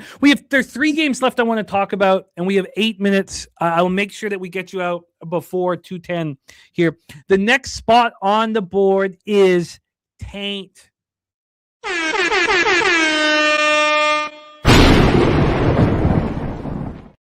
And it was where I wanted to move. I have Arkansas Pine Bluff ? Taint play today from Matty Ice. Arkansas Pine Bluff -1/2 is one of the most dominant home court metrics in all of college basketball. Beat Texas Southern by 8 on the road already. Smash spot. Let's eat. Texas Southern Tigers 9-15, 7-6 in the SWAC. Arkansas Pine Bluff Golden Lions 11-15, 8-5 in the SWAC. Where they choke Clemens Arena in Pine Bluff, Arkansas. These teams are they're so close. Texas Southern ranked 305th. Arkansas Pine Bluff ranked 303rd. You have Arkansas Pine Bluff coming off back-to-back road losses to Alabama State and Alabama A&M. Now they come back home where they've been playing very well. The Texas Southern coming off 2 wins at home. When we get to the road, they're not as strong here in this spot. And as was mentioned, these teams played each other. And, Arkansas Pine Bluff went into Texas Southern and beat them 74-66. That started a 3-game losing streak, which they answered with a 5-game winning streak before losing these 2 games. If you go over their home games, beat Jackson State 84-63, beat Alcorn State 84-77, and then losses to Bethune-Cookman and Florida A&M. So they've only won 2 straight at home. So there we go. That is the situation here. Let's set up the line movement very quickly for the spot. Arkansas Pine Bluff. This total opened up at 150.5. It's now a 151.5. And when we get to the point spread here for this spot, we have Arkansas Pine Bluff -2. They opened up at 2.5. After an hour and 45 minutes, it moved to 3.5. That turned out to be the high water mark. This got all the way down to a 1 at 9:46 this morning. Now we're back to a 2. Still have had a half-point move towards Texas Southern. Talk to us. This is a very interesting game. Texas Southern playing pretty good basketball, 2 straight home wins. Now they hit the road. A lot of times it's hard to carry that momentum over, but interesting situation here. I lean Arkansas Pine Bluff. I see somebody in the comments talking about Pine Bluff losing a player to the transfer portal. I'm not too dialed into this team at this point. I kind of went back and forth with this game. I didn't see anything sticking out minutes-wise that implied that, but if that's the case, it would keep me off. My only lean here would be to Pine Bluff. I think coming off 2 straight road losses, this is a nice bounce-back spot. Won their last 2 home games before that. Texas Southern, maybe just a little bit overvalued in my opinion. They play their better ball at home as well, so just a lean here to Pine Bluff. I like the edges I have in the other games. I don't want to ruin that edge. Tossing more games in there. Taint on Arkansas Pine Bluff. I'm interested in joining it. 2 games left here that I wanted to ask you about. We had the Cookeville, Tennessee, home of the Tennessee Tech Golden Eagles. I wanted SIU Edwardsville Cougars 17-10, 10-6 in the OVC. They're ranked so much higher than Tennessee Tech, according to KenPom, 238th, where Tennessee Tech down to 318th.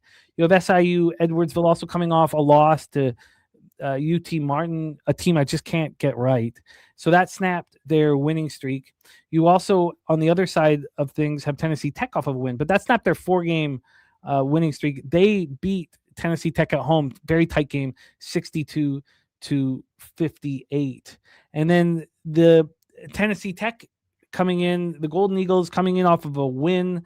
They beat Southern Indiana. They had losses to Morehead State and Eastern Illinois, who just lost to the Leathernecks. So I was interested in backing SIU Edwardsville. Let's just touch on the point spread here very quickly, and then we can touch on the final game as well. This is sitting still at a -2. Sitting here -2. Opened up at 2. It moved to 2.5 at 11:30. Came back to 2 at 7:52 a.m. There's been no movement here. What do you think of this spot, Spence? Immediate lean to SIUE. Tennessee Tech is the worst out of the two Tennessee schools here between State and Tech. They had a pretty poor start to the season, but I mean, they're finishing pretty strong now. Winners of 4 and 6. They beat that State team.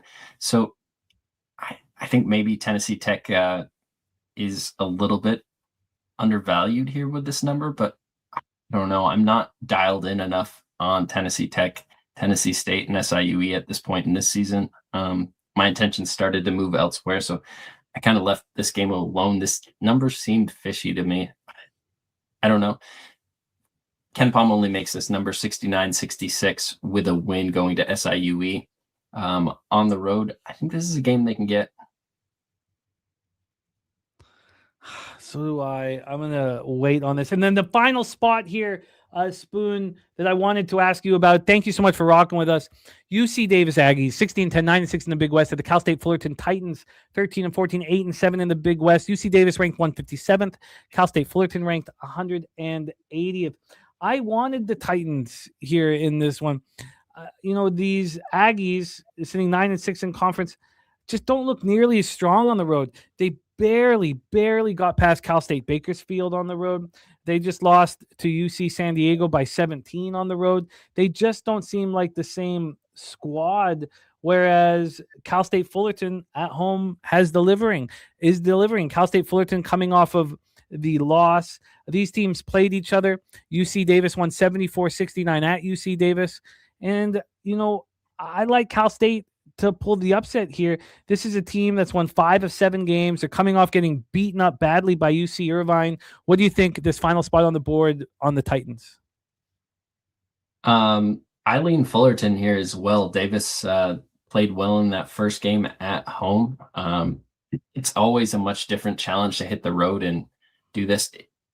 Teams are playing a lot differently than they were on January 15th, but I lean Cal State Fullerton here. I'm not super locked into these West Coast teams. I just don't get to watch enough minutes of their actual games, but this is definitely a lean to Fullerton. I feel like UC Davis is one of those teams that looks good on paper, but once you get into it, the eye test, they rarely pass for me. And I think that's kind of reflected in some of their losses here on the road. I think this is a short number. I would be very interested to see what the Cal State Fullerton line was at home when UC Davis won by 5. Do you have that number in front of you by chance? I do. Here we go. Just got to click on this. Give me 1 second and we'll go down. I know you got to roll here, and thank you for all you do. And I'll clean everything up. You can just bounce right out here. UC Davis were 3.5-point favorites, open and closed. So Fullerton was playing much worse basketball than what Davis was at that point in the season. So at the time that was lined, you would have expected Davis to have been more overvalued than what they are right now. I kind of feel like this line's short. I'm getting closer to moving on Cal State Fullerton. I like this. I didn't spend a lot of time with this game. I might revisit this. It'll be one of the late ones popping off, so I'll have plenty of time to look at it. But definitely lean to Fullerton here. I can't get there with Davis. And I think there's value in the line too. I don't like to move on it once a team's won too many games in a row, and Davis has won 4 of 5 here right now. So I think this is a nice spot to catch them. All their recent losses have been on the road with CSUN and San Diego. And you mentioned that Bakersfield game that was not a comfortable win that should have been. So I think this is a nice spot for Fullerton. Spoons, thank you so much. I tried to milk every last second, tried to let you every last second with you. Man, head back to work. Thank you so much for all you do for us. I'm going to go over your action one more time. Pop your X handle in the chat. You can catch our guy, Morgan Spooner, starring on the Sauce Network at midnight Eastern nightly with Kyle Kerms. And what a job he's doing, coming off sweeping the board, now hitting 58+%. Keep up the great work, Spoons, and thank you for all that you do here. There's the X handle. Hit that link. Support our guy, Morgan Spooner. Any last words for the Capper Sporting Show? No, good luck today. Just be disciplined and responsible as always. It's a long journey we have. We're only in February, so even if the night starts bad, it's just one night. Have a good night, guys. There he is, Morgan Spooner in the house, and very, very right about if the night starts bad, because last night, I was in a bad place there. I had, Alabama -4.5 lost, Georgetown -6.5 lost, St. Bonaventure -5 lost. It was ugly. Then Oklahoma lost. I got Holy Cross was up 20 and lost. So then UAB cashed. Stay in your shoes, trust everything that's happening. Delaware +3.5 cashed. We cashed our double at Washington State first half and full game. We cashed with Missouri +3.5. That was taint play of the day. I cashed with North Alabama first half +4.5. They covered both. I love that cap so much back in North Alabama. We cashed with La Tech -2. We cashed with Utah +11 and got the middle. So you got to stick with it, stay with it. It's not quite NBA time low, Judy, because we have best bets from our next two guests, which I'm very, very excited about. So let's bring on our next guest, star of the Stacks play of the day. He'll be with us for the entire NBA card with Wine Time and with Brizzy. We're going to be a four-headed monster for NBA. But now we have his two best bets in college basketball that we get to break down. I'm very excited about it. Thankful to cap with him. Please welcome our guy, Justin Mcelvy. Stacks, stacks, stacks, stacks, stacks, stacks,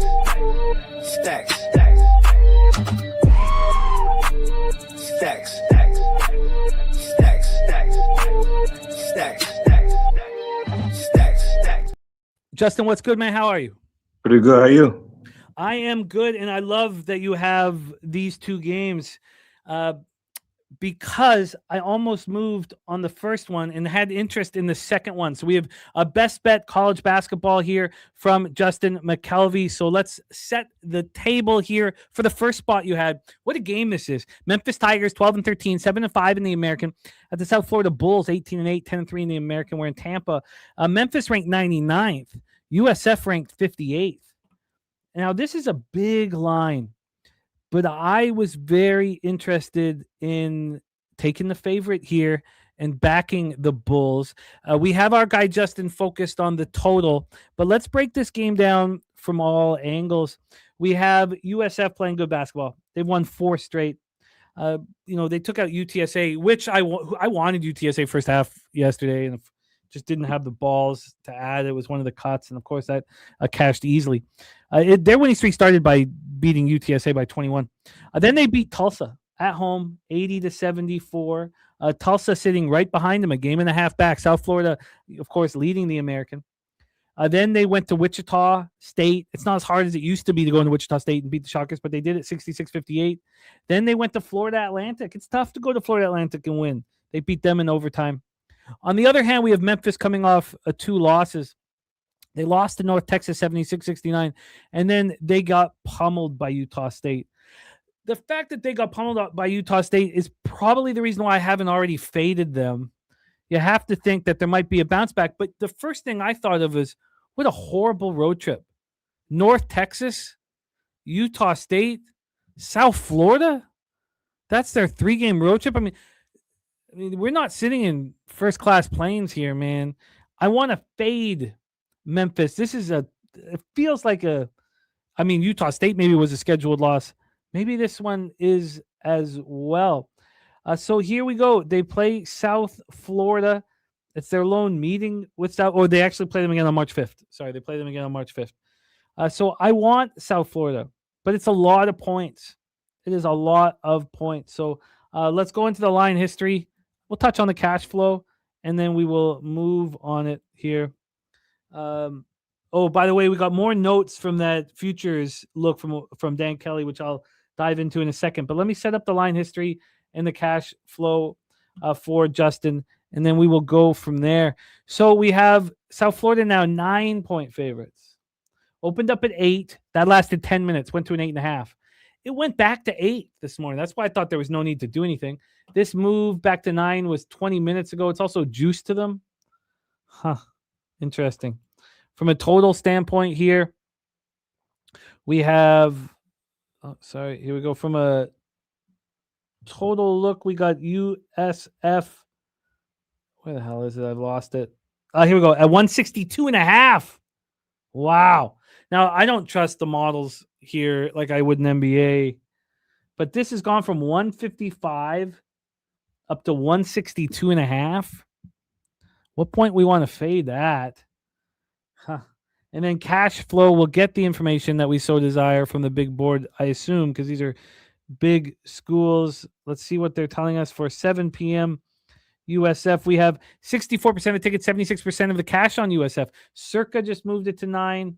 There are some 8s out there, but Circa moved it to 9 30 minutes ago. They opened up 8.5, went to 9, back to 8.5, back to 8.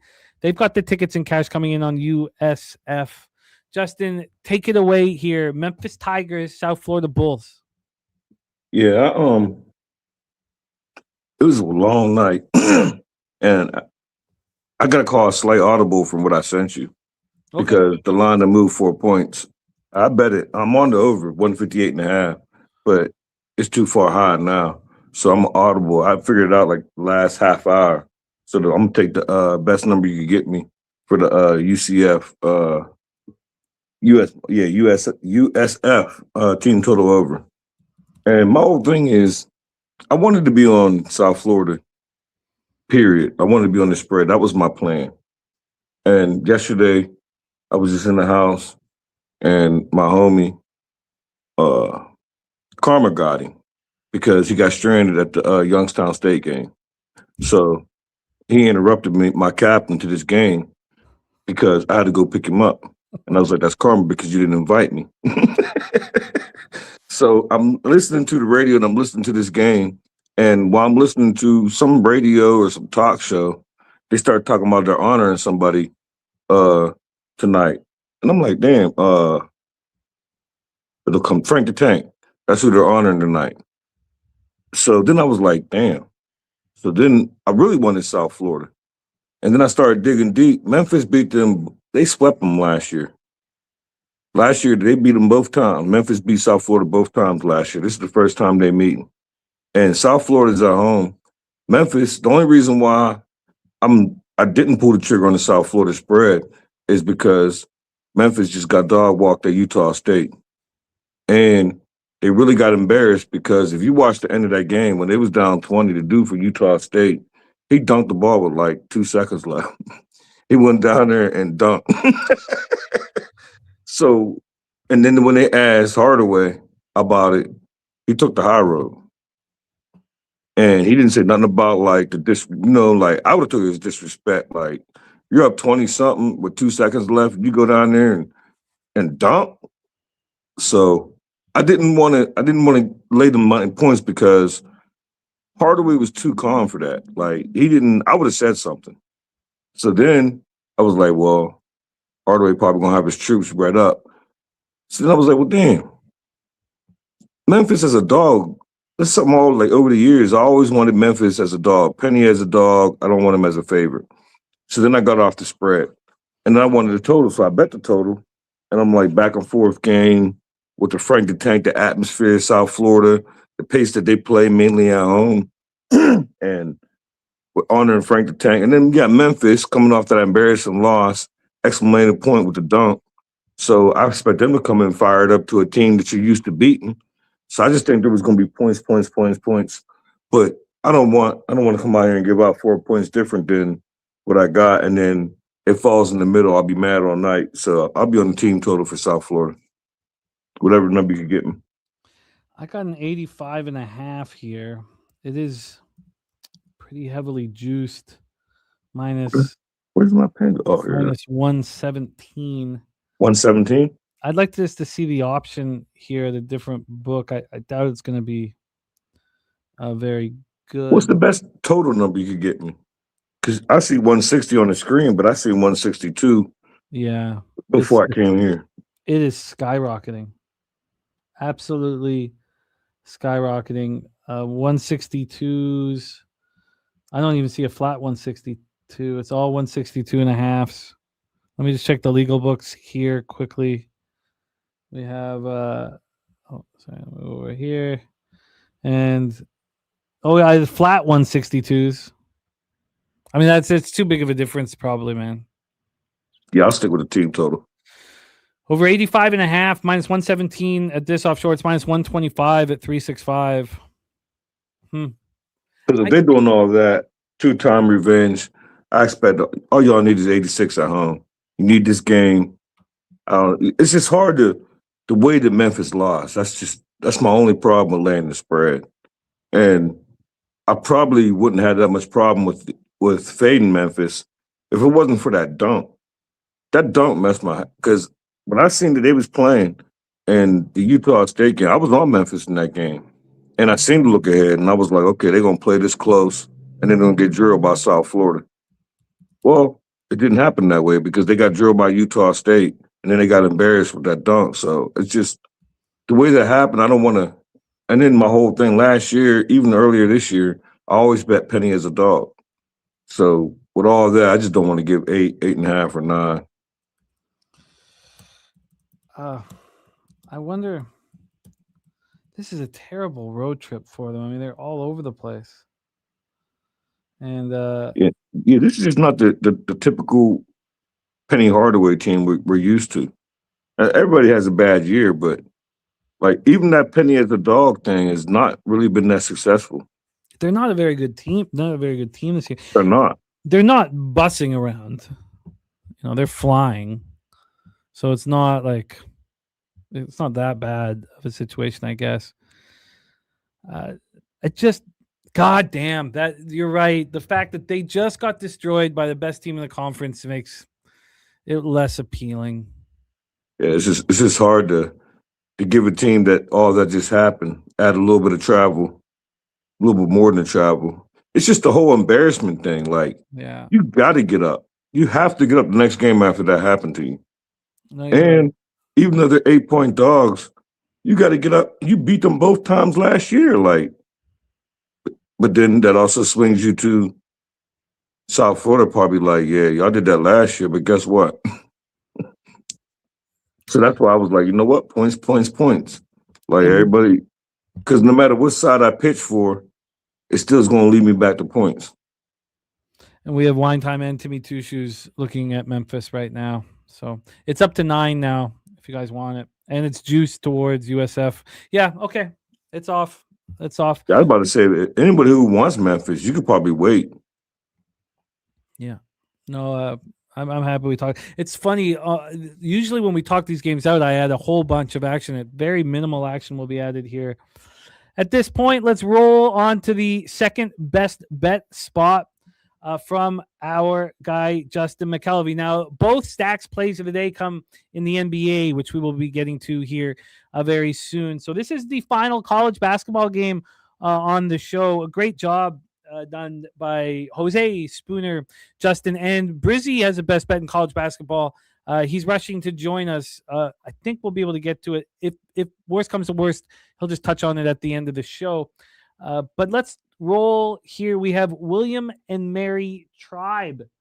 The Tribe. Now you have both side and total here on this spot. Tribe 16-10, 7-7 in the CAA. And they've looked good. This is a team now ranked 127th in the nation.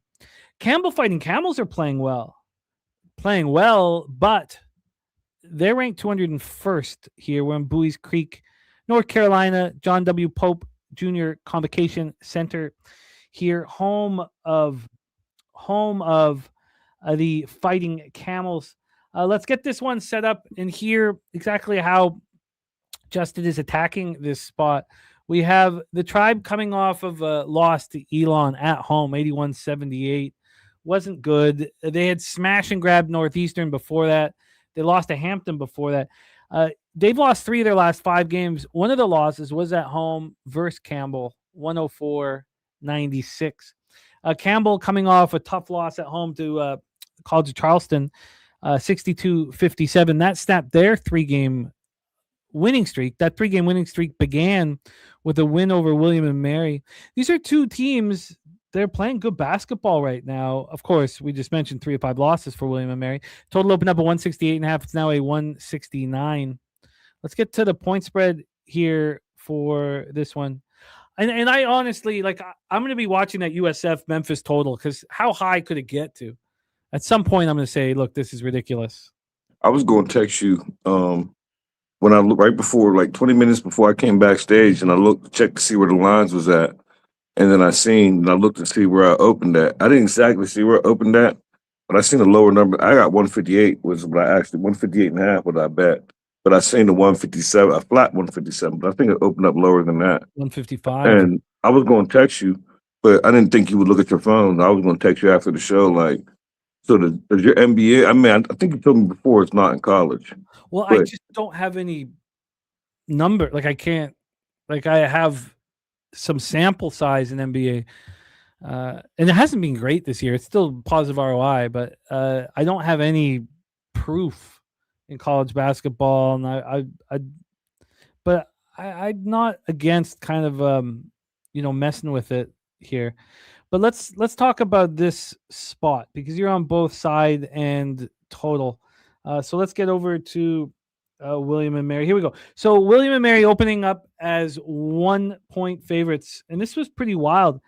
It moves to 2 20 minutes later, which turns out to be the high water mark, -2. 6.5 hours later, it moves back to 1. And then 30 minutes after that, they're a dog. So at that point, there'd been a 3-point move towards Campbell.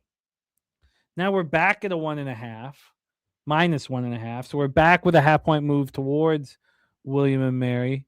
Take a look at the cash flow. I would be surprised if we get any. Oh, we do have information. 58% of tickets and 85% of the cash on William and Mary. It's a -2 at circa.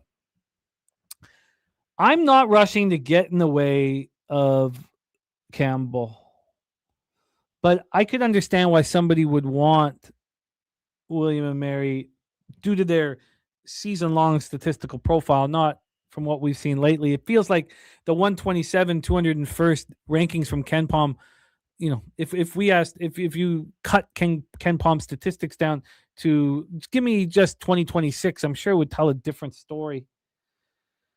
So let's hear from Justin. William and Mary Tribe at Campbell Fighting Camels. Take it away.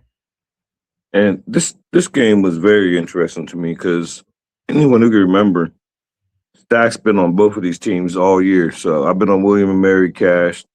But this is the thing. I didn't cash for Campbell. I'm 0 for 2 with betting on Campbell. But I believe in them. And they're at home. And I know everybody's going to like William and Mary. And that made me like Campbell even more because I try to follow these little mid-majors and these little small market teams. And Campbell's 13-3 at home. And they already beat this team. And I told Joe before that I'm trying to get away from the revenge angle. And sometimes I feel like the revenge angle. Sometimes I feel like I beat you once, I'll beat you twice. And that's how I feel like in this game.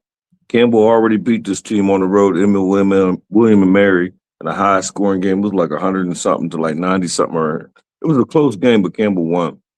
And I was watching his line movement, and it just made me like Campbell even more. They dropped their last home game. And this is a team that rarely loses at home. And they're getting +1.5, +2. So my first bet of this game, I'm on Campbell. Best number you can give me. I don't want the money line. I just want the spread.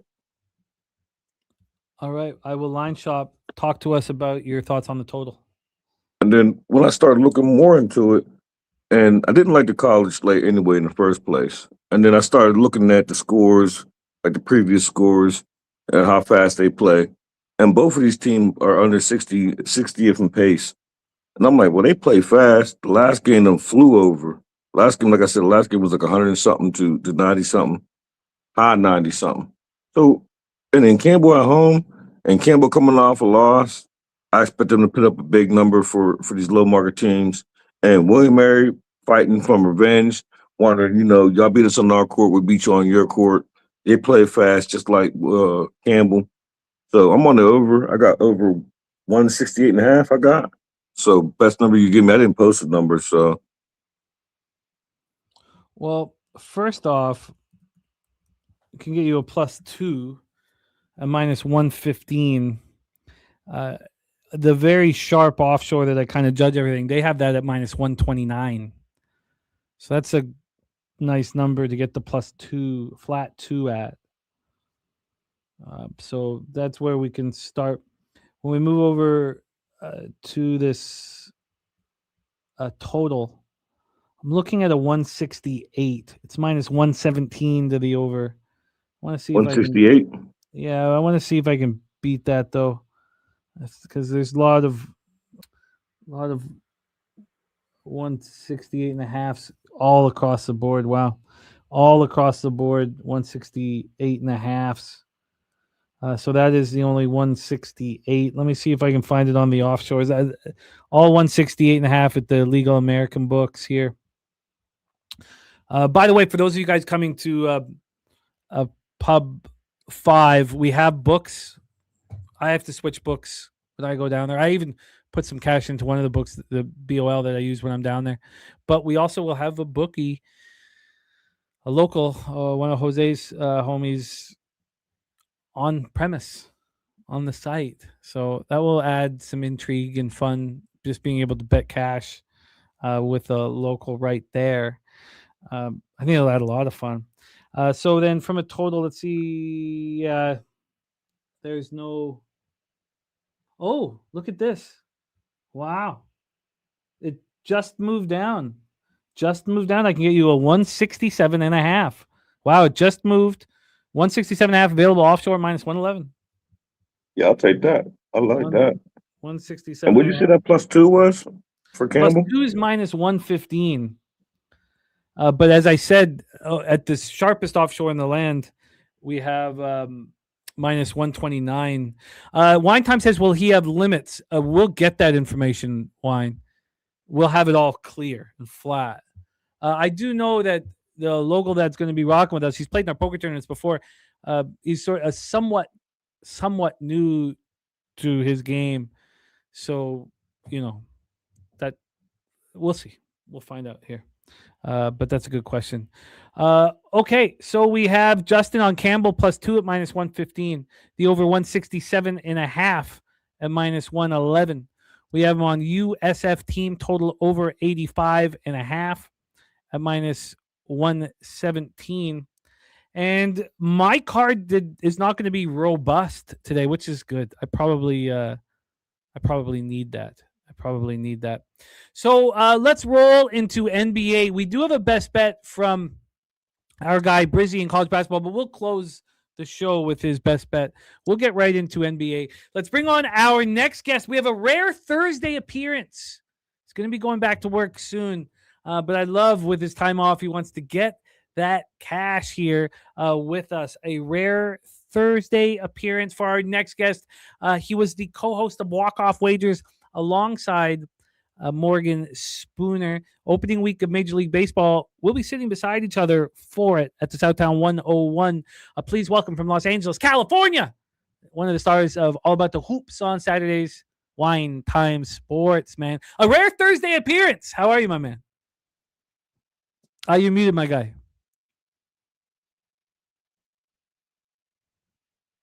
No, we got some audio. Let's get your audio right. We'll get your audio right. We'll get it right. Nasty Nate says snow everywhere, but sunny and 45. Feels like heaven today. We had a snowfall yesterday, and thank God. I do not want to. I mean, Carter and Ella love it here, but I want to move. I want to get back to West Coast, honestly. But we had a snowfall. Thank God, covers all the brown and gray dirt snow that we have everywhere. Thank God. It sucks being here at Nate. Wine Time. Let's hear you. Does that sound better? There we are, Wine Time. You are in business. Hey, look, no, I'm joining, man. The game's changed, man. It hasn't even been open. Just listen to that nice sound. Oh, that sounds nice. Nice. Okay, wait. I'm gonna be right back. Save the shot. Yes, sir. Shout out to you guys. Thanks for having me here on a Thursday. I texted Jimmy last night. I was like, can I get on tomorrow? He's like, yeah, of course. So I wanted to join you guys. Coming off 13 bets yesterday, 6 and 7 day, slightly a losing day, but we did hit a plus 160, a plus 140. We just pushed at the end. We added USC stacks, and then I added, and they got blown out by 50 points. And then I added San Francisco team total, a game we didn't even talk about. I took their team total over 31.5 in the first half.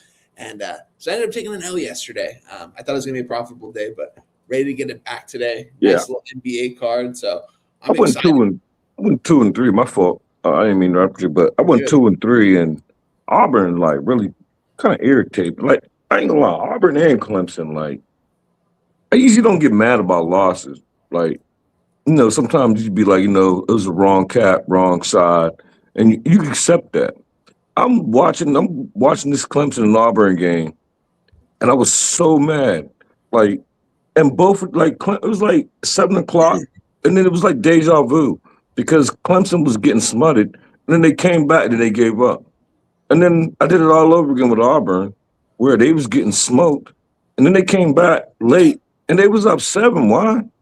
Late, and then you lose outright. Like what? That's crazy. It's my biggest pet peeve in sports gambling. I was so mad. Let go. You've let go. You're like, okay, I've lost. Look, I've let go. You start looking at other action, whatever, and then your team starts coming back, and you get that hope back, and you still get fucking taken to the cleaners. Like it's nothing really. Truly, it's what bothers me the most in sports gambling. It was just irritating. Am I wrong? Fellas, we'll be doing this in person here shortly. We do have numbers. TJ says minus 200. He buys the most shots. We'll put him to the test. Cheers, you guys. Thankful to catch you guys. Oh yeah. All right, let's get to work. NBA is back.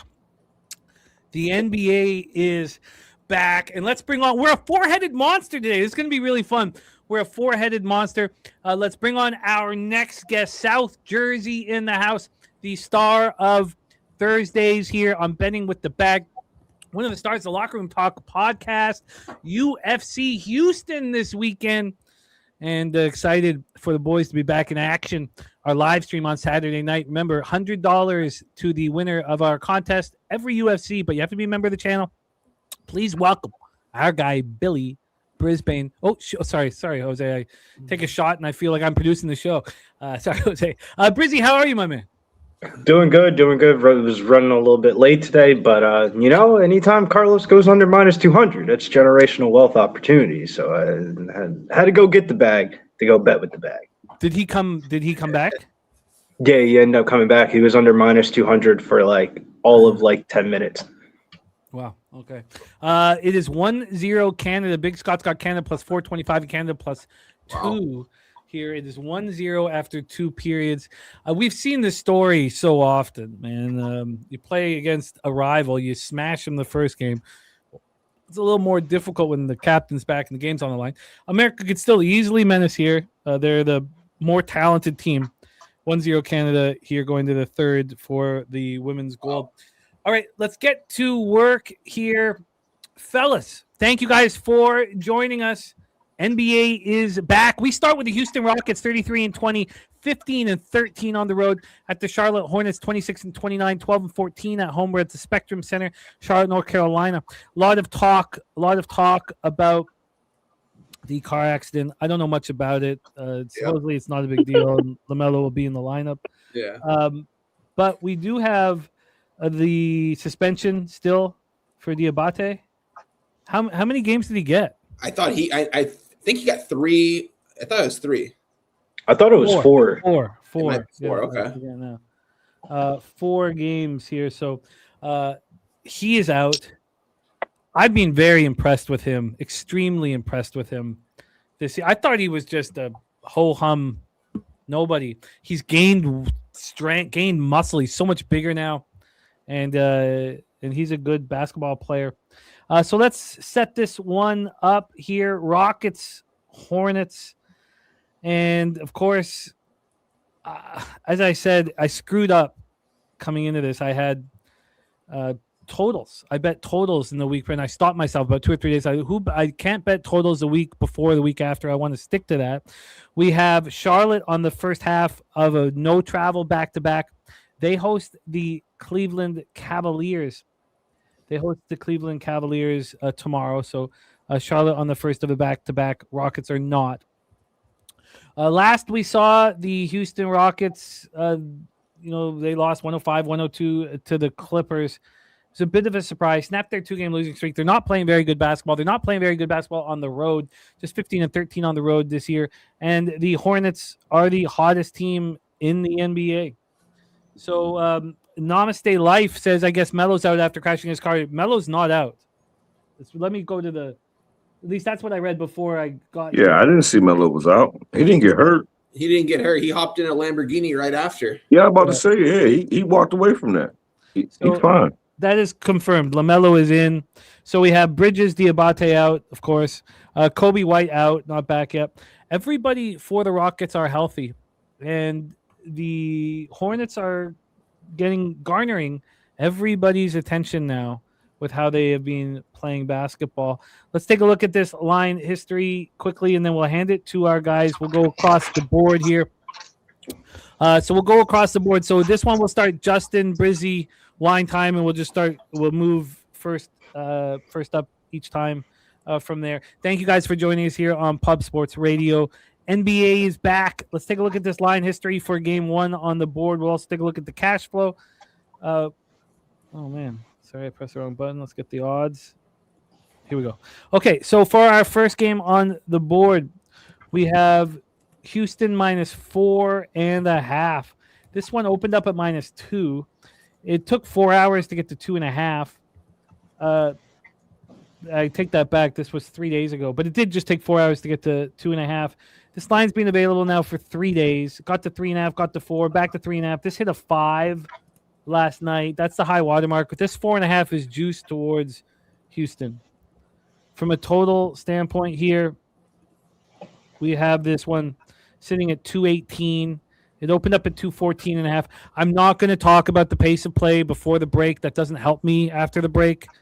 So I'm not going to touch on pace. And then when we get to the cash flow, which will help me here, when we get to the cash flow, we have here we go. Cash flow, we have 72% of tickets, 76% of cash on Houston, 82% of tickets on the under, 85% of cash on the under. Dougie Wise says, I think the Rockets make a statement. Dan Kelly says that's not one important player out for Charlotte, it's 2. Says, I really like Houston here, but I'll look for a live bet at even money. Justin McKelvey, take it away. Rockets, Hornets. I'm actually glad I'm batting lead off because I'm expecting to be the only one I'm paying on these Houston Rockets. I'm on the Houston Rockets. I didn't post it, so I'll take the best number you can get me. And we just seen this matchup, right, like a week or a few days or whatever, recently, right before the All-Star break, where Charlotte they were still hot, and they went down there to Houston, jumped on them, beat them by like 10. Now it's roles reversed. Now Houston is a road favorite. You add into the fact that Charlotte still got some suspension, just like I don't know who just said it, but I thought there was somebody else out besides. Yeah, that's Cap. Dogs ain't bark. That's stage. Try to make a little dog bark and go ahead and bet the Hornets if you want. But no, I like the Rockets here. I think with all the bickering and everyone's chirping, talking about the Houston Rockets falling apart and alleged allegations. Durant called somebody an idiot, but I don't know. I think they're all healthy now. I think it's go time, and I think the Hornets with this break, I think it's going to affect them a lot. Like if that break didn't happen, I wouldn't be on the Rockets. I think that break is going to help the Rockets and hurt the Hornets, especially with their suspension. So give me the Houston Rockets. Yeah, I think this is a fine number. You take Bridges, Diabate out of the lineup. I think this is a fine number. I will line shop. It opened way lower. I want to say I seen a 1 or a 2.5. 2.5. That was 3 days ago. And I was mad that I didn't want to jump on it right away. I wanted to dig into it, and then I missed my number. But then the more I capped it, the more I liked it. And I prepared a rebuttal because when I knew there was going to be 4 of us, I just felt like this was like a rap battle. and everybody got to prove their point. And I'm gonna have a rebuttal when Wonton's on the Hornets. Speak for yourself. I mean, speak for yourself. I mean, how do you not look at any other way besides the Rockets in this one? I mean, if you look at the first game that they played against each other, we talk about how big Diabate is. Diabate locked up Alfred Sengun. He only had 7 points, went 3 for 11. Kalkbrenner would do his best impression front end of a back-to-back as well for Charlotte. This seems like a terrible spot for them. Front end of a back-to-back, you don't have your starting center, you don't have Bridges. Total-wise, this is super appealing. Shouts to LJ from H-Town, tweeted this one out. And I kind of agree with him. The totals are very appealing as the Rockets have gone under in 19 of their last 23 games. That is fucking absurd. And then for the Hornets, they've gone under in 6 of their last 7 games. So the only way I can really look in this one is Houston, the under, and LaMelo over 6.5 assists. Obviously, he's going to be passing the ball out there. He's going to have to dime out.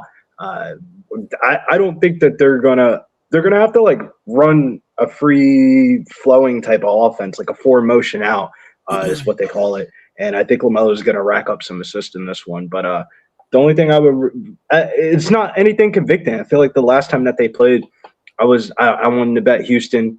You guys talked me out of the Houston bet and just say, take that KD bet. The KD bet sounds good. And the KD bet cashed. And I didn't bet the Houston shit, and I saved myself some money. So I don't know if I want to go back to the wall. Well, I think it's a great breakdown. Let's hear from Wine Time, but I agree with all this. I think the number is fine, and I think that the Rockets should be re-energized here off of the break. What do you think, Wine Time? I agree. Especially Rockets coming off a 10-point loss to the Hornets. I mean, it's kind of a revenge game here. Hornets missing a couple key components. I think Miles Bridges is a huge piece on this team. Whenever it seems like they need someone to go get a bucket, he drives the rim and it seems like he either gets fouled and goes to the line and makes his free throws, or he makes an easy layup. I like this Hornets team. I just think they're missing those guys, and I think the Rockets are going to probably start playing better the second half. I think this line is right where it needs to be, though, and that's the problem with me why I didn't move on this is because I haven't seen any movement towards the Rockets because you guys have to remember this is NBA we're talking about. With all this money on the Rockets, that's what has me off of it. So I didn't move on this game. But when I capped this card, I mean, Rockets was the first thing I wanted to play at 4.5. And you can still get a 4.5. I mean, I want the Rockets here, but at the same time, I want it to move a little bit more towards the Rockets with all this money on it. Yeah, it opened up at a 10 a couple days ago. But that was 3 days ago. So yeah, I want the Rockets here. I just didn't do it. And I probably won't end up moving on this. I'm going to have a good amount of action on this card today. It's probably not going to start here, but I agree with you guys. I wouldn't back Charlotte here. I think this is definitely a Rockets spot. And I'm just a little bit surprised because if you've been backing either of these teams, you've been losing money on the Rockets. You've been making a lot of money back in the Hornets this last, 10 to 15 games or so. And people are backing the Rockets here. So I don't know. I assumed more of the public was going to be on the Hornets here, honestly, even though it is the Hornets and the Rockets. It's still, I mean, if you've been backing the Hornets, there's no secret that they're the best cover team in the NBA, like the last 10 games. So I think they've covered 8 of the last 9. So it's a tricky game. I'm off of it, though. It's going to be a good basketball game, though. It could be the line, though, Wine Time, where, if this line was flipped, if, the Hornets were, favorites and the Rockets were at plus money, maybe, people would be like, that's telling you something. But I feel like them being minus 4.5 against the hottest team in the NBA is just all right, well, just tell me the Rockets are going to win. It's just how much are they going to win? Because this could definitely be one of those spots where you bet the minus 4.5 and the Rockets fuck around and win this game by 2 points. Yeah, it's going to be good. That's why I kind of just want to stay off this one. I do think the Rockets should be the side to be bet here in this one, but I'm going to be off it as of right now. If this gets to a 5, I mean, maybe I move on a 5 or something. I don't know. We'll see. I'll probably just stay off it, but good luck to my guy Stacks. I do agree with you on the Rockets. So do you think it's that's so surprising? I just knew you was going to be on the Hornet money line. Do you think this is too easy? Interestingly enough, on the Action Network, they have 51% of the tickets and 57% of the cash on the Rockets. So there's still, I guess, that cloud hanging over the poor play from the Rockets before the break, which we think is being lifted off of the break. Do you think it's just too easy to get there at this point? I think so. I don't know. I feel like with Miles Bridges out, this line's probably right where it needs to be, but I mean, it is in Charlotte as well, so it is a road game. I don't know. It's a tricky spot. It's definitely, I think it would be Houston, but like I said, when I see money, a lot of money and a lot of tickets on a spot in NBA, I want to see it move a lot. And it has, I guess, if you looked at the opening line, but it opened up a couple days ago. So I'm going to stay off it. I'm interested in it. I can understand the trepidation that maybe this is just a little too easy, but I'm very interested in it. Got a 4.5 at -107.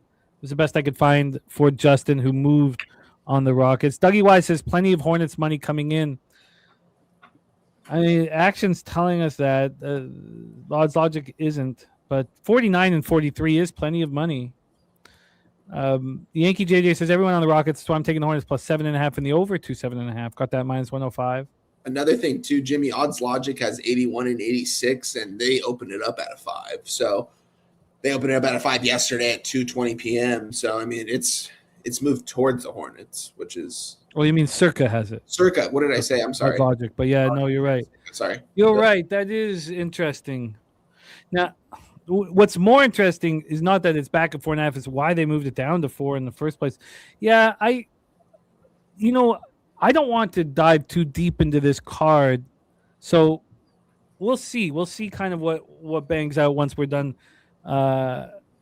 Once we're done with it, I want action, so I'm interested in adding the Rockets here. FB Gotti in the house. Grant Williams assists over at plus money. Let's roll on here. We got Brizzy hitting leadoff for our next spot. Brooklyn Nets 15 and 38, 7 and 19 on the road. At the Cleveland Cavaliers 34 and 21, 18-11 at home at Rocket Arena in Cleveland, Ohio.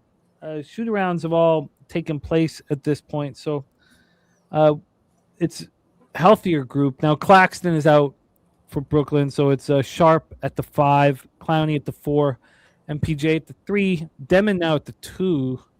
This Traer is now at the 1. Interesting. I like Demon at the 1, but for the Cavs, of course, Harden, Mitchell, your 1-2, Wade, Mobley, Allen, 3, 4, 5. Strus is out, but this is as healthy as we've seen the Cavaliers in some time. Let's take a look at the situation and set this up here for the fellas. First off, Cleveland's -16.5. Opened up at 13.5. Got up to 16.5 last night. It just moved to 16. Sorry, moved 16 9 minutes ago. So a half point of buyback 9 minutes ago. From a total standpoint here, we have the 229.5. It's opened up at 226.5. Got up to 230.5 before dropping down to 229.5. Cash flow here, 54% of the tickets, 67% of cash is on Cleveland. 73 and 68 is on the under. Sorry, let me just move this over here. So, and then the final thing here for Brooklyn and Cleveland is Brooklyn is on the first of both teams are on the first of a back-to-back. We talked about Cleveland going to Charlotte tomorrow. So both teams are traveling. Brooklyn goes to OKC and takes on the defending champs. So both teams on the first of a back-to-back. So this is one of the very, very, very few angles that I have here that aren't, based on situation. I'm a situational capper, but this has gone up to 229.5. You have a double-digit favorite on the first of a back-to-back at home where they have to travel, and think about what happens tomorrow. Now, Charlotte, Brooklyn, it's not like it's a big deal and they're going to be resting players for it, but they're not going to want to push the envelope, I don't think, too much coming back. So I have to bet the under in this game. LJ's on the Cavs team, total over 122.5. Dan Kelly says Cavs starters are going to come out in the third quarter, can't be on the prop overs. So here we go. Brizzy, take it away. Brooklyn Nets, Cleveland Cavaliers. All right. I wanted to add one thing in that last game. LaMelo Ball under PRA. His PRA prop is 32.5, and it's getting its team towards the under. But on a side note, dichotomy, Cleveland by far biggest favorite on this card tonight, one of the worst ATS teams in the league, but that number is definitely due to regress positively. I mean, one of the biggest problems for Cleveland has been their health. With everyone healthy, though, they did have the longest active winning streak going into the All-Star break in the East. And I personally think the addition of Harden over Garland will help them for the immediate future, maybe not down the line, but it's a direct impact boost. Mobley is going to be big too as well. They got the return of the Twin Towers, front end of a back-to-back, though. Nets have the ability to be a feisty roster, but a 3-game road trip to start off the break isn't just the most ideal spots to back the Nets, regardless of how many points that they're getting. They get MPJ back, who's looked good this season, but this is pretty much like take Cleveland first half team total over if you're going to take this, because their starters are probably empty it out in the first half, and then they probably get benched in the back end of the fourth quarter. That would be my only angle, would be Cleveland double result, Cleveland get ahead early, Cleveland team total over, alt line, Cleveland first half team total over 63.5 minus 120. And I think Cleveland actually covers the spread. It sounds crazy to back somebody at minus 16 points, but like first game out of the All-Star break is on the road for one of the worst teams in the league. That just sounds like a terrible spot. No, I'm right with you. I just want to add another element to the under here. Solution on the over 229.5. That not one time all year when the first half is skied over on one of these unders have I lost the live bet with 2 minutes left in the second quarter. Not one time. So the only times I've lost a bet on this angle, like on 0 for 1, is if the game looks like it's an under and then it's going way under and then it skies over in the second half. Because I can't live bet it. I can't do anything. I just sit back and lose. But that only happened the last game in this situation with the double-digit favorite on the first end of a back-to-back. So I bet the under. If it's skying over with 2 minutes left second quarter, I live bet the under, and I've not lost. One was close. One was like a half-point casher. But I've not lost one time all year on that live bet. Again, it's just half of the opener, so it's not like it doesn't fix everything. Nasty Nate says Cavs smash. What does Wine Time say? I'm going to keep this short and sweet, guys, because we got a big card, and, this isn't a game I want nothing to get involved with. It'd be Cavs or nothing for me, probably Cavs in the first half, because I do think they come out here and probably just run these guys out of the arena in the first half. Probably don't play their guys as much in the second half. The Brooklyn Nets are just, they're going to be tanking from this point on. This roster is horrible. I wouldn't be surprised to see even Cleveland's B team to come out in the second half and to beat up on these guys. But for, show record-keeping purposes, I'm staying off this. I will not be betting this game. We can move on to the next one. Justin, Brooklyn, Cleveland, any interest? Swear to God, that's what I was going to say. Copy and paste. I don't have no action. It'll only be first half. I think they're going to come out hot and blow these boys out. Then, just like whoever you just said in the chat, and then take their foot off the gas the second half. And if anything, I would be on MPJ, but I'm all right. I got one more note for this game. I got to run upstairs because somebody keeps on ringing the fucking doorbell. But Jalen Tyson props. This is a really good Jalen Tyson prop game. If you think about it from the aspect of you have all these veterans, you got Mobley coming back from injury. They're on the first half back. You're going to play some of the younger guys. Sam Merrill has been red fucking hot. Obviously, people are going to bet Sam Merrill. I think you bet Jalen Tyson. Jalen Tyson's been red hot going into the break as well. I mean, his point prop is only 11.5 points. You can get 10 plus at minus 200 as a same game parlay piece. This could definitely be a same game parlay type of game if you're trying to attack this. Maybe if you have a same game parlay token on a sports book, take Cleveland on an alt spread, take a couple points on the total, and then take a Jalen Tyson prop and get paid. Let's roll on. We do have a question from Nate. He thought you were on the Cavs from the show with Ramon at 3 a.m.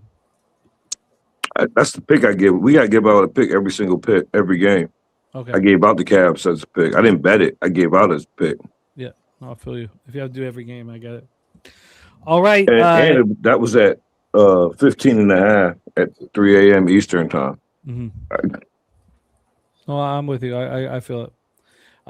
So there we go. Let's roll on. I'm going to be on the under. I said I don't bet total. I don't want to bet totals, but I'm not going to leave this system. System basically has got that backup plan.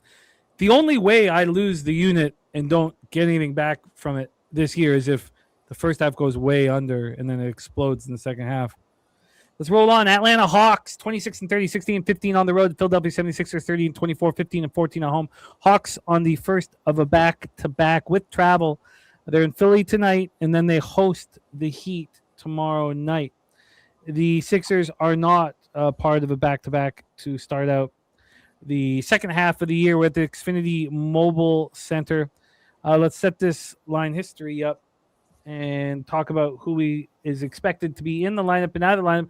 We heard from Dan Kelly talking about betting the under 40.5 team total for the Hawks for the rest of the year, or waiting because they do have a week set up after the Sixers game with a couple games with Brooklyn and Washington. So an easier setup. So maybe you want to wait for the under 41.5. Sixers lost the last two games before the break by margin and looked really bad doing it. The last loss, I mean, we weren't able to hammer it again, but they lost at home to the Knicks by 49 points, which, if there wasn't a break, would be an immediate bet on them. It's just different with the break. It's not like they've been sitting in the loss. Do they remember the loss? I don't know. It's up for interpretation. 3 straight losses for the Hawks before the break. 2 to Charlotte. 1 was at Minnesota, sitting 26-30 on the season. On the morning's team. Okay, I feel you. Nate. Dougie Wise is on the free bands play Wait, today. what? I wasn't on the morning's team. Okay. You talking about me? Yeah. I wasn't on the morning's team. So Dougie Wise, free bands, is on the Hawks here. Free bands play today is the Atlanta Hawks at -105. Let's take a look at the lineup situation. Kuminga out, Embiid and Paul George. Of course, Paul George out. So Bona at the 5, Barlow at the 4, Oubre at the 3, Edgecombe at the 2, Maxey at the 1, Dyson Daniels, Nikhil Alexander-Walker, Riza Shea, Jalen Johnson, and Okongwu is your 1 to 5 for the Atlanta Hawks. Line history-wise, and Wine Time going to be hitting leadoff for us here. Well, first off, the totals are the 240.5. Very, very high total. This one started skyrocketing, a couple days ago. But it opened up at 235.5. Now we're at a 240.5. And then from a point spread standpoint here, there's been a big move to the Atlanta Hawks. They opened up at +4.5. 48 hours ago, 49 hours ago, this was a 5.5. Now it's a 1. So a huge move to the Atlanta Hawks, just a massive one. And when we get to the cash flow, 67% of tickets, 56% of cash is on the Hawks, 77% of tickets on the under, 68% cash on the under. Wine Time Sports, take it away. Yeah, I love to see that total just skyrocketing. Now, I got a 238.5 when I tweeted this out earlier. Same book's giving me a 240 right now. Haven't gotten involved in a total in a long time, guys. As you know, said I was going to stay off them. I looked at this total today, and I thought it was too good not to take. I don't think there's going to be defense played at all in this game, and I think the Hawks are probably going to win this game outright. Haven't moved on the Hawks quite yet. I wish I could have got it in early. I want to get on the Hawks money line, though. I think they win this game. I mean, comparing both of these rosters, I think the Hawks have the better roster right now. Joel Embiid's not going to be out there on the court. I think they're going to go out there and play harder. I mean, Tyrese Maxey is the best player on the court in this game, but you got to rely on guys like Kelly Oubre, rookie like Edgecombe. I like the Hawks roster, and the Hawks coming off 3 consecutive losses going into the break. I know the 76ers coming off back-to-back losses going into the break. I don't like the 76ers team without Joel Embiid. I don't really like him with Joel Embiid, if I'm being completely honest. I don't like the 76ers team. I think Hawks. So I'm going to move on the Hawks as we speak. I'm just going to try to find the best. I can get a money. I'm going to take the +1. I don't normally do that, but I'm going to take the +1 at -110 here for the Atlanta Hawks. I'm just going to put it in right now. And, double up spot for me, Hawks money line and the over full game. I still endorse the 240. I think this is going to hit like a 250 range. Highest total on the board for a reason. No defense will be played in this one. You are in business, my friend, over 238.5 and the Hawks +1. Justin, Sixers, Hawks, any interest for you? Yeah, I got a lot of interest. I didn't think it was going to be this game, but this will be the first time me and Juan trying to be heads up. And just to be transparent, it don't usually work out in my favor, but I'm going to keep my confidence. I'm going to beat Weinstein up one of these days. So maybe it'll be today on the Philadelphia 76ers money line. Depending on what the money line is, I don't mind the -1. I feel like the way they just lost by like 80 right before the All-Star break. You said maybe they don't remember. How could you not? If we remember it, you're a man, you're competitors, you're at home. My fault, I was looking at Twitter message. Wow. I feel you. No, I got distracted by my Twitter message. I'm on my phone, so when Nate just messaged me, I read it, so it threw me off. But I just feel like coming off that 50-point loss, and then not only that, the Hawks done beat them. My Hawks done beat them both times in the regular season, earlier in the season. It was earlier, but they beat them both times. And Beeb not being in there, I'd rather bet on the 76ers without Embiid. I feel like they play better, they play faster, and I like the 76ers. And matter of fact, I'll take the -1. I'm comfortable. I'll take the -1. I don't want the money line. I mean, I can get you a money line -109. Oh, wow. Oh, a 109? Oh, yeah, I'll take that. The I thought it was going to be like a -1 is 120 or -103. something. So I don't. Sixers money line -109 available offshore. There's some -112s, -115s as well. So we have Brizzy. A lot of moves being made here in this game. Wine time on the over 238.5. Tweeted out before the show. Then he bet the Hawks +1 during just now. While our guy Justin's on Sixers -109. Brizzy, take it away. Your Sixers, a huge move from 5.5 down to 1. A huge move. Now, it didn't open up 5.5, got up to 5.5. Take it away. What do you think of your Sixers tonight? Yeah, preview third meeting between these two teams, but the Hawks win the first one double overtime and then followed up in their next meeting. We saw Atlanta get up early and they kind of ran away with it. Philadelphia had some tough travel spots going into the All-Star break. They got blown out in that last game against the Knicks when they came back from the West Coast trip, and they got blown out by the Blazers in the last game of the West Coast trip.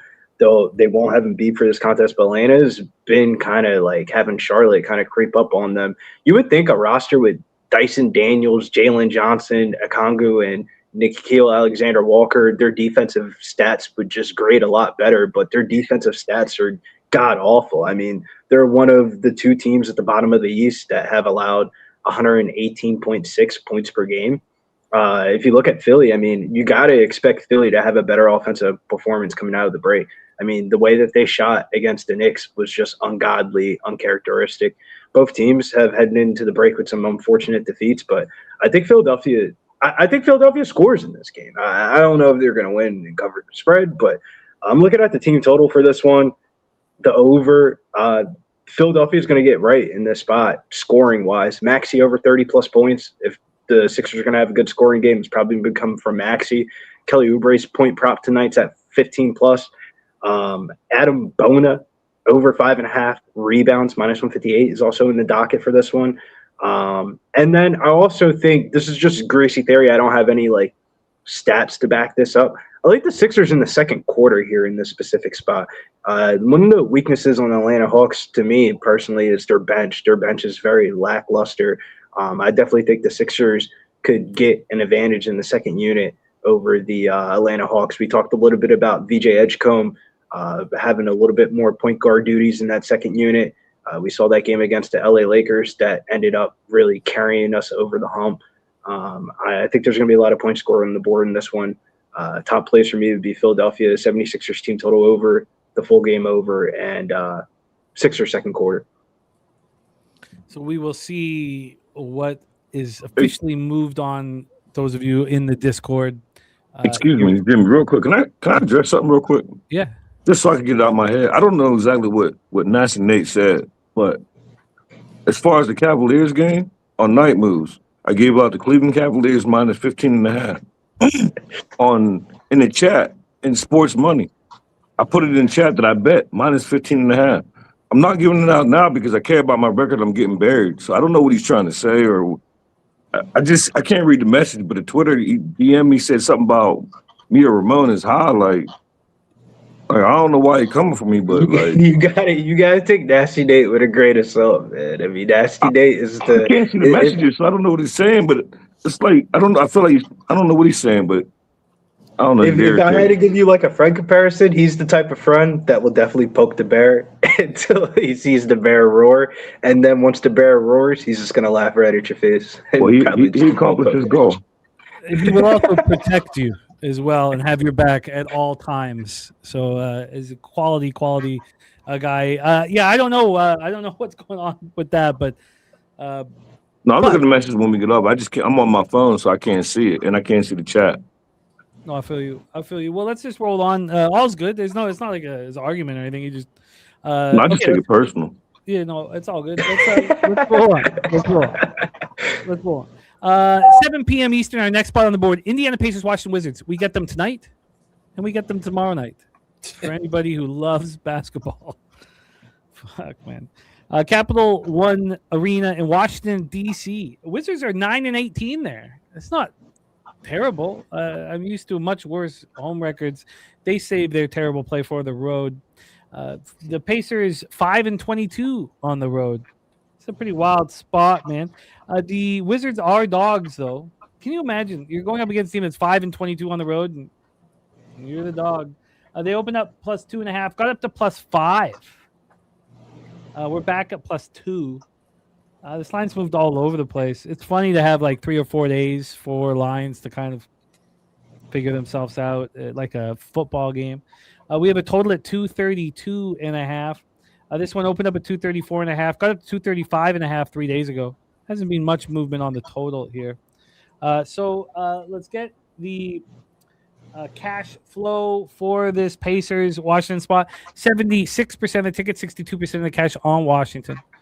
So public on Washington. Bigger bets coming in on the Pacers, and we saw the line move dramatically. Now it's all the way back. 72% of tickets, 93% of cash on the under. And when we take a look at who is in and who is out here for this one, we have a lot of players out. Zubac, Toppin, Siakam out. Naismith and McConnell questionable. On the other side, well, Trae Young and D'Angelo Russell out. Alex Sarr also out. Ugly spot here. We have Justin hitting leadoff for us. Justin, take it away. Wizards, Pacers, any interest? Yeah, I got a lot of interest in this game. And best number again, I didn't post it. I'll be on the over.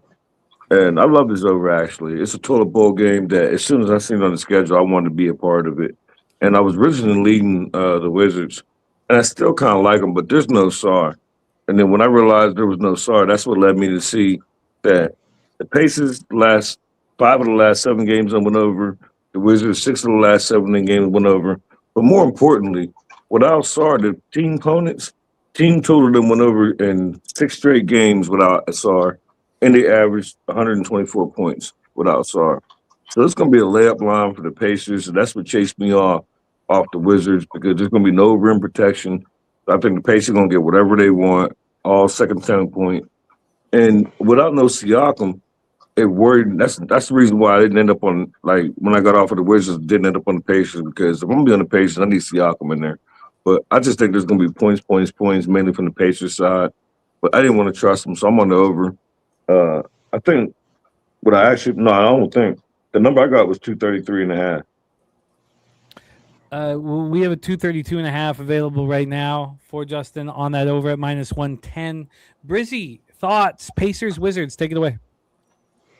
Yeah, first things first is this is the good old classic, like battle of the tank scenarios. I don't know how much you guys been following with the NBA news and stuff like that, but Adam Silver's getting bashed in right now by the gambling companies and that have such a big marketing and advertising role with inside the NBA of like a lot of the revenue comes from the gambling companies and stuff like that and the TV deals.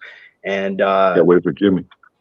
This is just one of those type of games where it's like I wouldn't want to attack betting wise. Like you bet the team with the worst record in the battle of the tank, but the Pacers being favored, I think you go Washington and the over here. I get it, Alexander Sarr's out, but if you're playing this game, how are you not betting plus money between 2 of the worst teams in the league? What the fuck would you want to lay minus money for 2 of the worst teams in the league? Like the Pacers have no incentivize of winning basketball games. the Wizards are trying to win basketball games. They're just ass. But Dan has an important point. Knicks have the Wizards pick this year. I just said that. I just said the Wizards are not trying to tank. They're just ass. Yeah. Yes, they are. Yeah. Yeah, but just a small, my fault, one time, just a small little, not even a pushback. I'll explain why. Because I agree with you though, Briz. And the only reason I'm not on the Wizards, remember when I started off my cap, I wanted to be on the Wizards. It's just, I just feel like it's going to be a layup line at the rim. And the Wizards giving up 124 points without him, I can't do it. Yeah. It's, do I want to be sitting here tonight with an investment in this basketball game? I mean, they kind of No. Just bet the over. That's all. And put your feet up and. I get, and you're getting a lot of love for the over in the chat, but I don't, I have to bet that one under just because it fits the system. One of the few that I use in that early game. I don't want to be on totals here. I want the NBA to get rolling and, so we can get comfortable with our edges and our angles. And I'm nervous about tonight's card. Wine time, Pacers, Wizards. I'm nervous about this game. I want nothing to do with it. Don't want to talk about it. Don't want to talk about it tomorrow unless this is somehow a banger of a game today.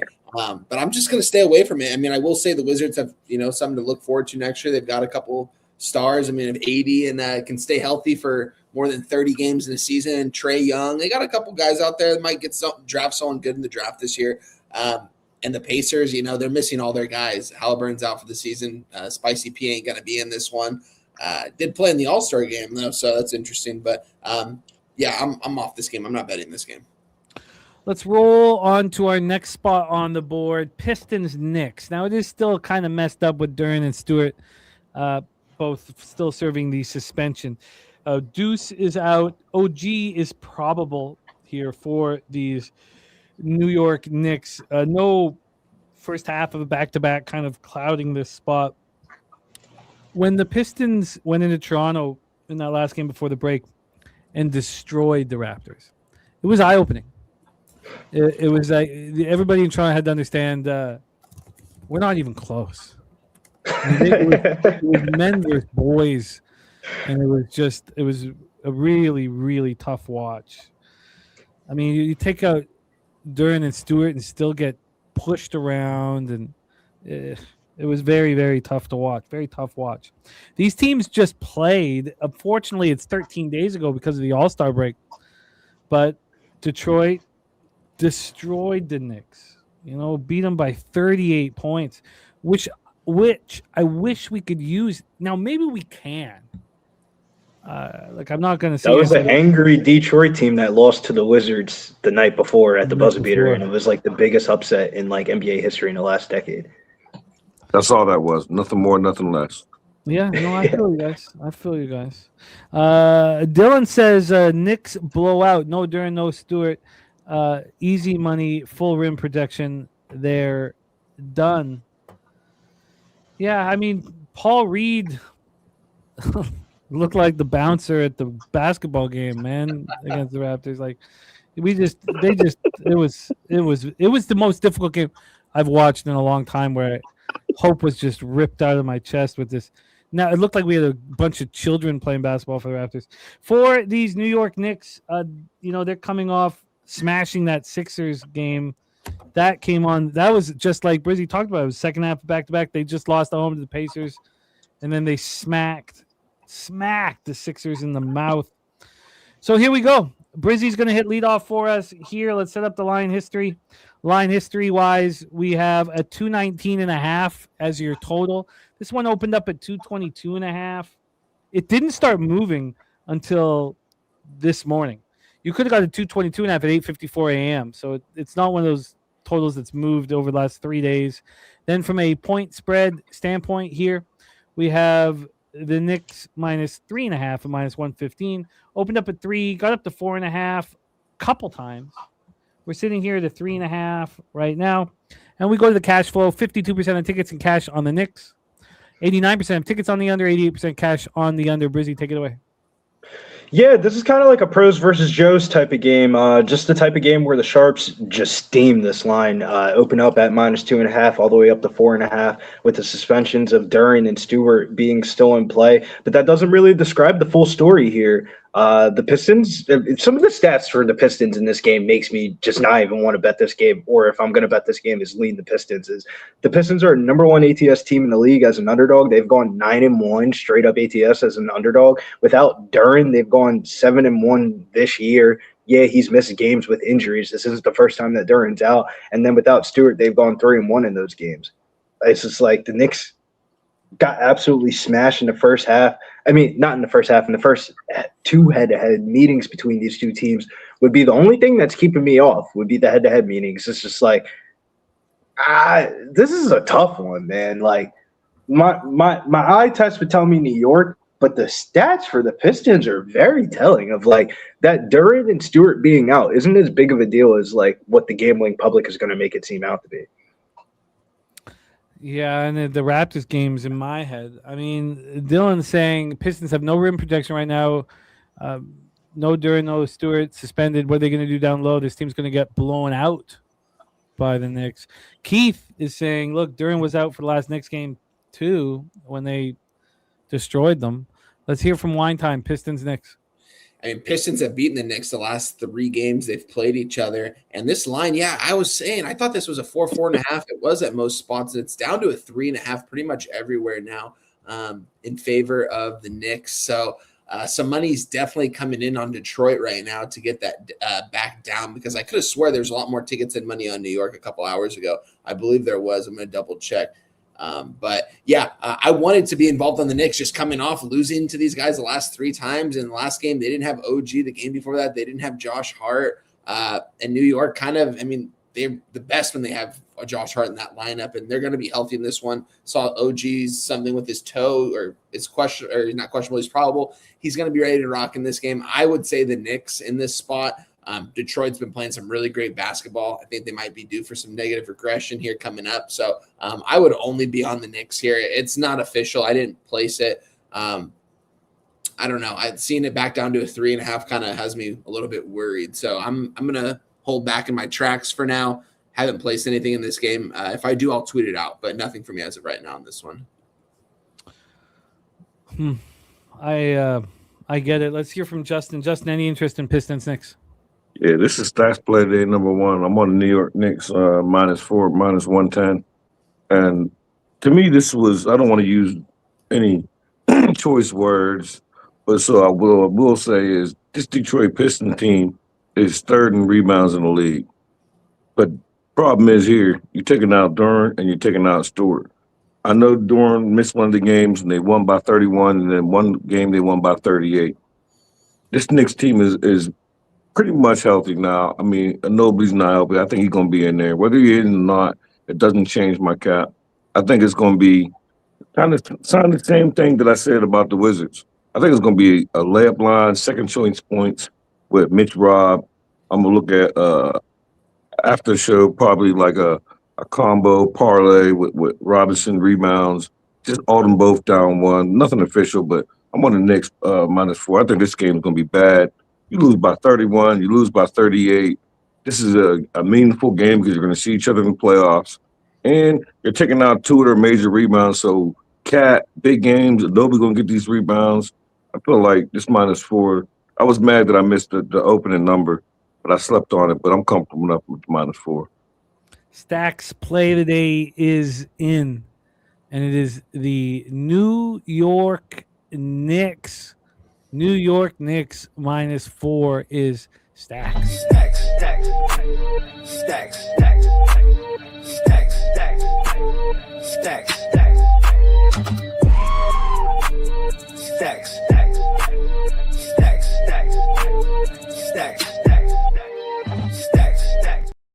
All right, let's roll on to our next spot on the board, Raptors Bulls.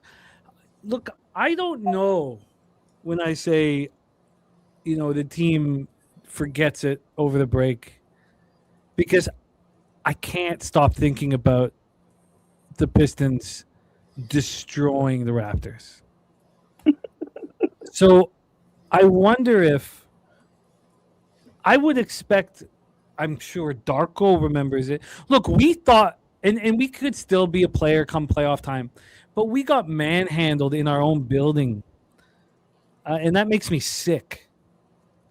Getting manhandled in your own fucking building by, I mean, it was back. We were back in the '80s, and the big bad Pistons came to town. I mean, it was just. It stung. It stung more than the game has in a few, because we've given up on the Raptors over the last few years. Now we have hope, and then we just get pushed around and dummied around. And the Bulls have just let go of the season. They don't care. They're gonna lose out if all goes well. And if it bothered me to the extent that it did, you have to think that it bothered the Raptors.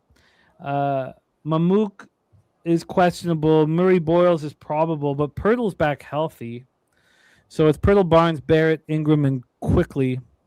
Giddey is probable. Simons, they have skill on this Bulls team. So Smith, Jones, and Giddey are probable. Collins out. So Smith, Buzelis, Okoro, Simons, and Giddey. I mean, that's a pretty fun starting five. So let's roll into this line history and set this one up. The Raptors are -6 at -114. It opened up at 4.5, and it moved to 6.5 within 2 hours of this line being available, on Sunday. Oh, sorry, Monday. Excuse me, Monday. So I don't feel like I missed out on it. Like I wasn't focused on the NBA card coming out, and we're getting a 6 right now. I feel that's feasible. This total opened up at 230.5, got up to 234.5, sitting here at 233.5 right now. Saturated on the over in this one. 57% of tickets, 58% of cash is on the Raptors. Circa hanging a 6.5 for this. 74% of tickets on the under, 52% cash on the over. Of all of our colleagues, the capper who's got his finger on the pulse of the Chicago Bulls is Wine Time Sports, and he's hitting leadoff for us here.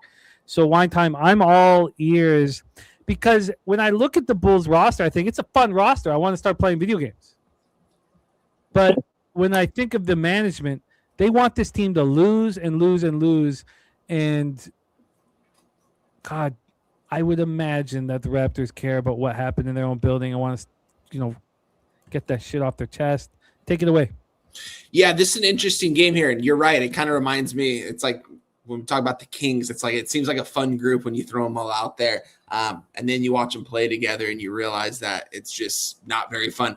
I will say Anthony Simons, I've liked him ever since he was in Portland. I thought when he was going to go over to Boston, he was going to help him out a lot off the bench. And, he was okay, but he wasn't really someone that they needed. I think he needs to be inserted into a starting role. And I don't even think I have Josh Giddey projected to start in this game. I think he's going to be coming off the bench, if I'm not mistaken, in this game. If what I'm seeing is correct, I don't know. I've got him as the expected starter, but okay, then that might be correct. I might be looking at something else, but I don't know. I kind of like the Bulls here when I was looking at their rosters. Like you said, it looks fun, but I think this line opening up at 4.5 and getting up to a 6 is kind of telling going on the road here for Toronto going into Chicago. Chicago doesn't really have anything to play for. We saw them sell off their team, although I think their team's more fun right now looking at it than it did a couple weeks ago. So with that being said, don't be surprised if the Bulls want to go out there and play. I think Anthony Simons props are definitely live, 16.5. I'm not going to lie, it looks really appealing. I don't bet props really, and that's something I might end up taking later. We'll see. I won't tweet it out or anything, but I do think he can get off here tonight. But I would think that the Raptors are going to want to show some heart here on the road against a team that they should be able to bully around. I mean, the Raptors should be able to beat these guys by double digits here. So it would be Raptors or pass for me. It's just seeing it get up to a 6 now. I'm off it as of right now. I endorse the Raptors, though. I mean, if you're going to back the Raptors, I think that's where you need to be. I don't think the Bulls are really playing for much. Maybe some of these guys get pulled early. I don't know what the Bulls are really going to do going forward, so we're going to have to watch that.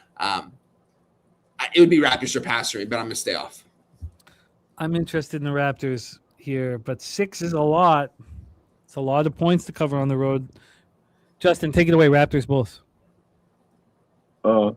This was easy for me, and I gave out a different number, and Both of these I bet and made them public. Nasty Nate. I got the Raptors. I got a -5.5, and pretty much a lot of your cap what you said. But I got another play. I got a prop in this, as Nasty Nate knows. I just think the Raptors. I think this is a good spot for them. I think the Bulls is officially going to be in tank mode. They don't have no height. They're not gonna get no rebounds. Like it's gonna be like I wish I had a book that had like a team total rebounds over for like the whole team added together. Because I just think that the Raptors are gonna be so much taller than them between my next prop that I'm about to give out, and I just like the Raptors in this spot. Like especially with the teams. My logic is like the blowout teams that didn't really have no stars and the all-stars and the festivities, maybe one or two. And keep talking about it. There's no way you don't think about these losses when you're off. You ain't got nothing else to do but think about these losses. And I try to think like the players. And if I'm not in the All-Star game, like what else am I doing besides doing family shit? But in the back of my mind, I'm gonna be thinking about this loss. I think this Bulls team is gonna be officially tanking. Like everybody hurt. They don't have no height. It might be a little bit feisty, but I'm on the Raptors. Hopefully, you get me a -5.5. But if you can't, let me know what's the best you could do. But Stacks play today, number 2. I'm on Scotty Barnes, 9+ rebounds at +115 at Fanatics. And I just think he's going to have a huge rebounding game. Like all the matchups, no type of height with this Bulls team. This Raptors team and this projected starting lineup for the Bulls towers over them. So give me the Raptors, best number you get, and give me Stacks play today, number 2, Scotty Barnes, 9+ rebounds, +115. You're in business. I'll line shop for the Raptors. Let's hear from Brizzy. Take it away. Yeah, on a side note, the economy, I would take Mensik live at ADP Doha currently right now. Center fucked up his elbow, lost the first set in a tiebreaker. And if you bet it on a book that he retires, you would just get paid out the plus money. So I would take the plus money. And Carlos just did the same exact shit, and people are going to try to live bet Center. I'd take Mensik. On this game, though, I think this is the problem with the NBA sports bettors is NBA sports bettors get caught steam chasing, meaning like they see a line get steamed up and then they hop up on that side. And we've seen the Raptors get steamed up here, but I don't agree with the line movement at all. Like on paper, you can say what you want about this current Bulls roster. Yeah, they gone 1-9 straight up, ATS last 10 games, and they lost their prior head-to-head meeting earlier this month by 16 points versus the Raptors. But if you kind of look into the deeper layers, if Chicago has Giddey and company back in the lineup, if there's one area to exploit the Raptors, it's at the guard positions. Chicago's deep as fuck at the guard position. You got to remember, they've gone 1-9 straight up ATS, but 4 or 5 of those games, they didn't even know who the fuck was going to play that night because the trades and all that were happening and stuff like that going into the All-Star break. Now you get a little bit of time, couple practices together, you get Giddey back in the lineup. I think this number's too high, man. I think this is where people get caught slipping in the NBA is they see a line get steamed one way and then they try to hop in, they try to parlay up the Raptors or hop in on the Raptors -6, -6.5, and Chicago ends up backdoor covering the spread, if not winning this game outright. I like Chicago here in this spot. I think a better bet would probably be the over, and player prop wise, I like Scotty Barnes over 7.5 rebounds at -144. Real quick, it's not Giddey and company, it's just Giddey. I'm just saying, Giddey and company. Like, there's it's so many people, but I'm just saying the Bulls' last game before the All-Star break, they might as well not even showed up to the arena. It felt like everybody was out of the lineup. They didn't even know who was going to play. I mean, like, this is a huge difference. Now you get Giddey back in the lineup. You get Tyus Jones off the bench. You get Smith in the starting lineup as well. Like, this is their roster.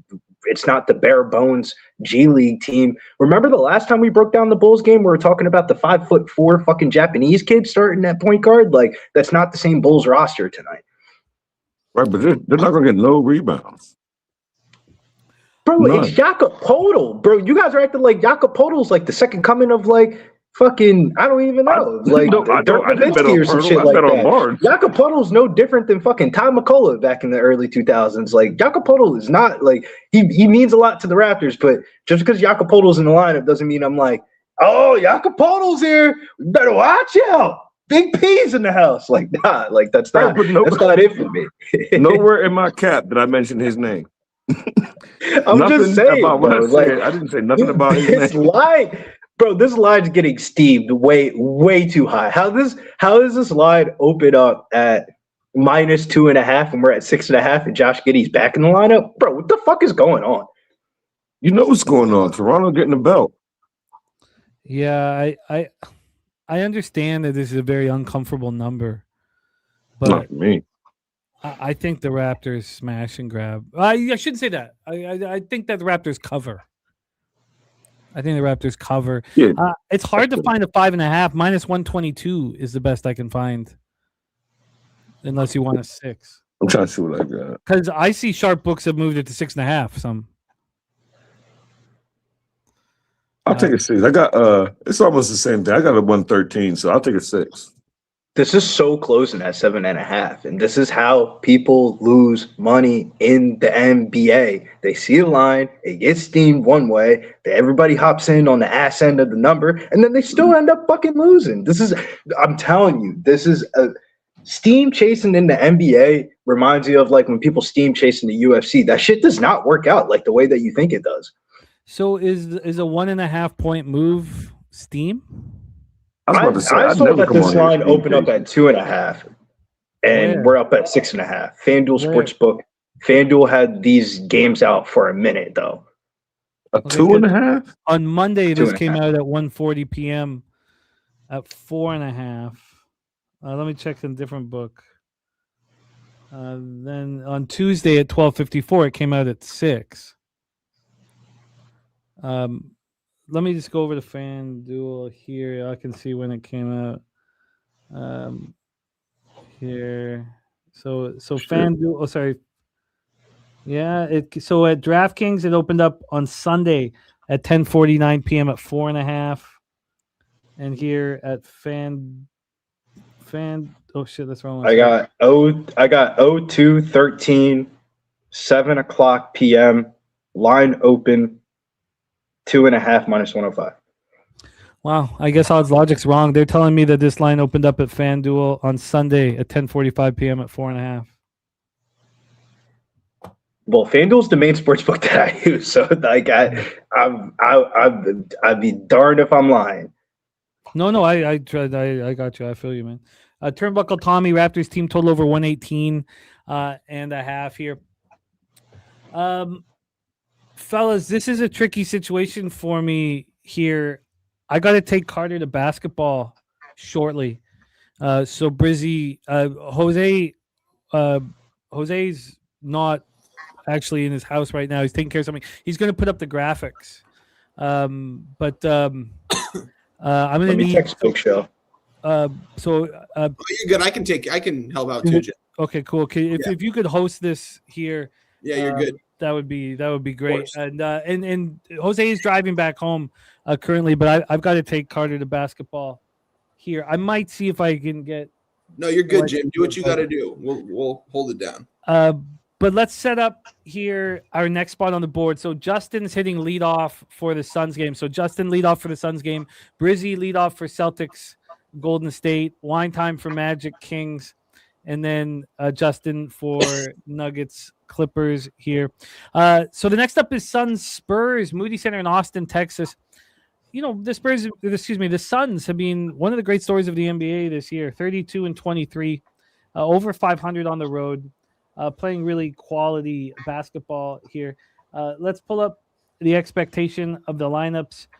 We have Brooks out, Cole, Anthony out, Highsmith out, and Grayson questionable.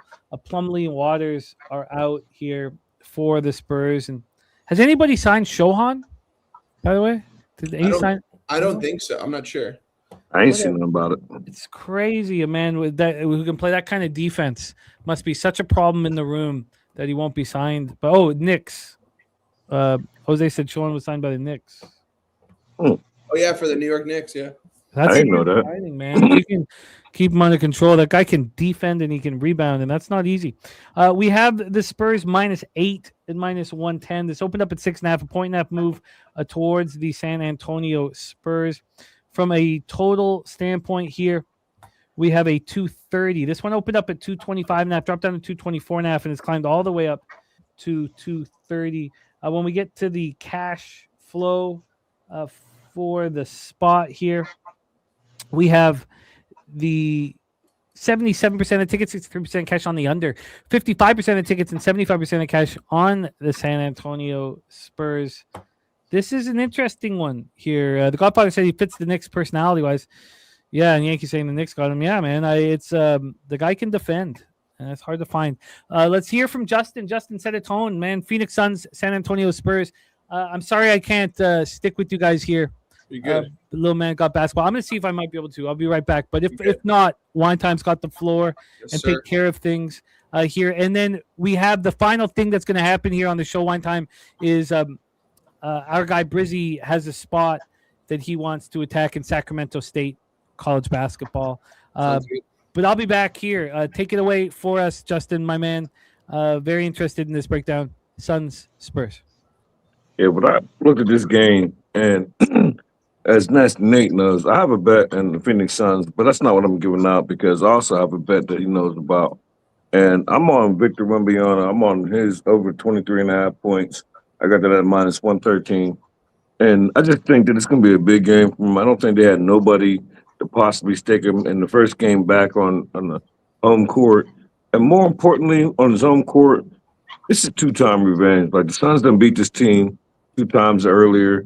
And it's hard for me to get his points. I wanted to be on the Spurs, and not so much just the Rebango angle, but I just think the recent form before the All-Star break, I like the Spurs form. But I don't want to lay points until teams get their form back. I don't know how the break's going to change everybody, so I didn't want to be on the Spurs. And then when I looked at the trends as far as the Phoenix Suns, and I was like, damn. And then that's what made me bet the Phoenix Suns. Like, if Booker's in there, they like 30-something and 12 or 30-something and 13 ATS-wise with Book in there. And he was probable. So, but I already bet it. I got it at 7.5, but that's not what I'm making official. Victor Wembanyama official at over 23.5 points, minus 112.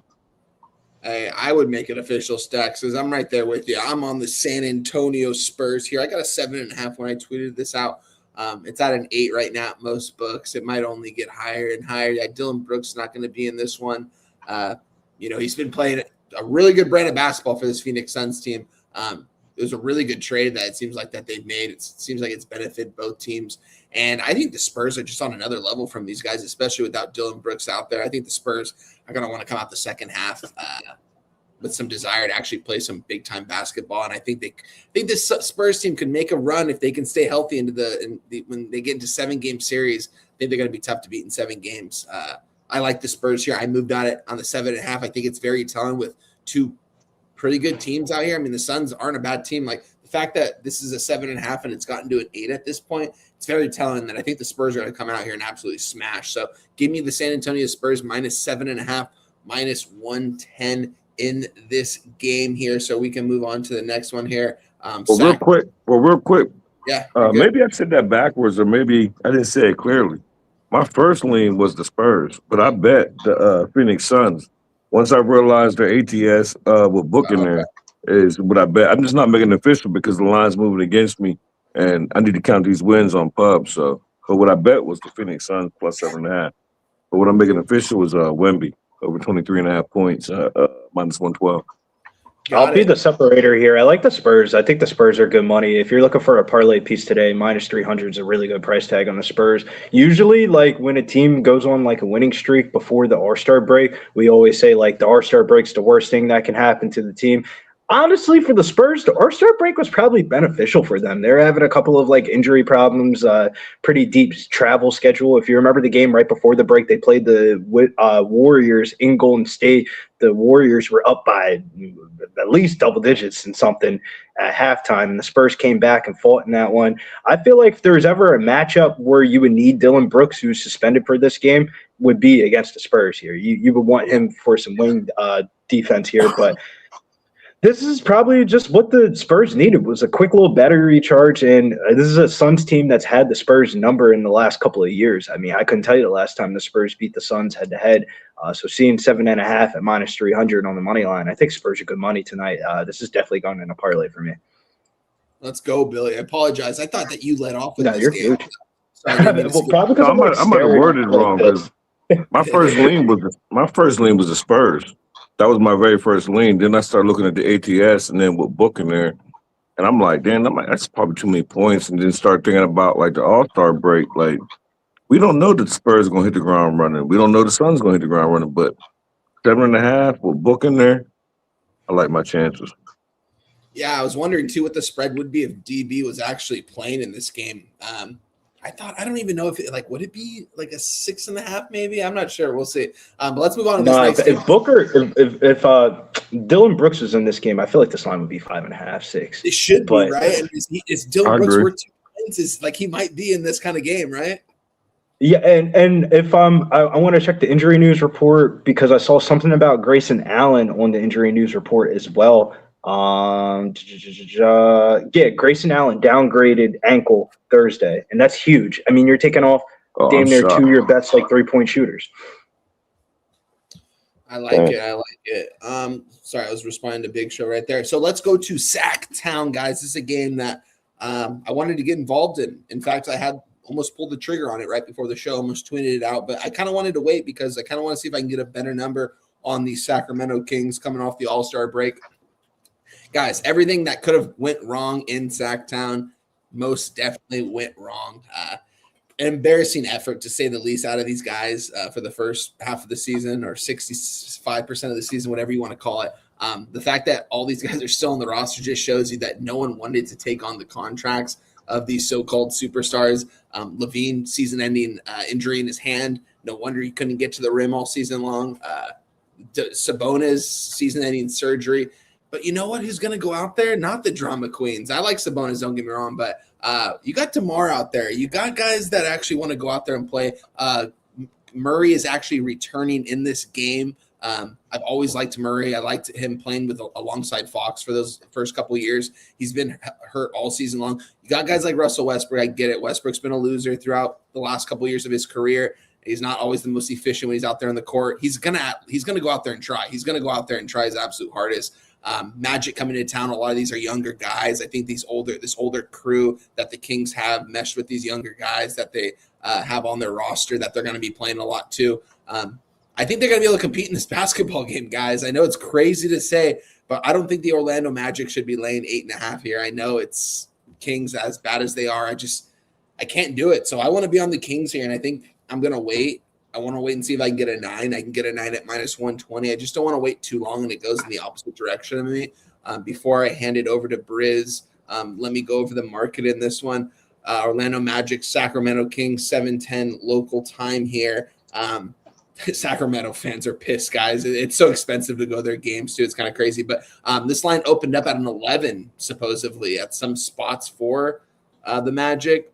I think when this line originally opened up, we're seeing 8.5s pretty much everywhere. 72% of the tickets and 60% of the cash is on the Orlando Magic. And the line has moved towards the Sacramento Kings. And it might only continue to move towards the Sacramento Kings, honestly. I want to see 8s across the board. We're seeing 8.5s everywhere pretty much right now.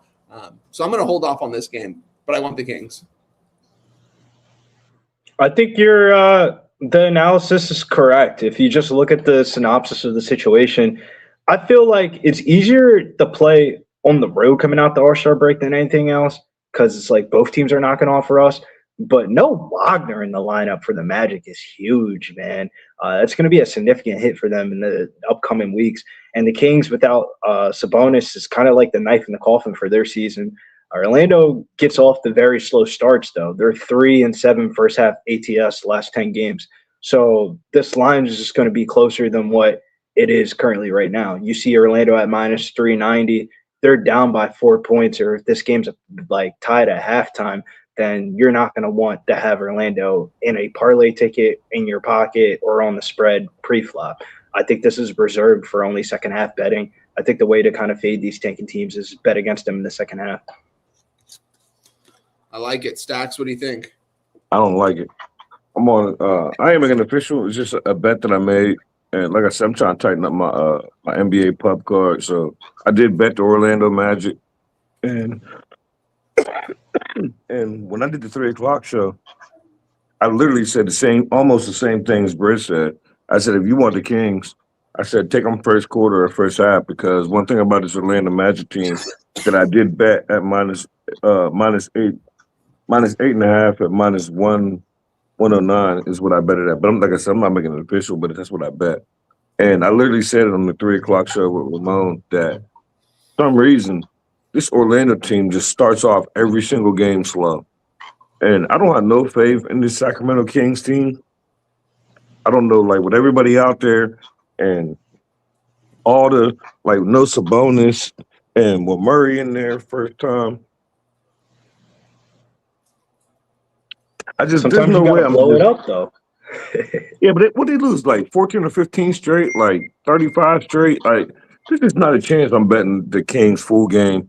I would bet them first half, first quarter, but full game, I'm on the Orlando Magic minus 8.5. But like I said, I'm not making it official because I'm trying to tighten up my record. So, but there's no way I'm betting the Kings.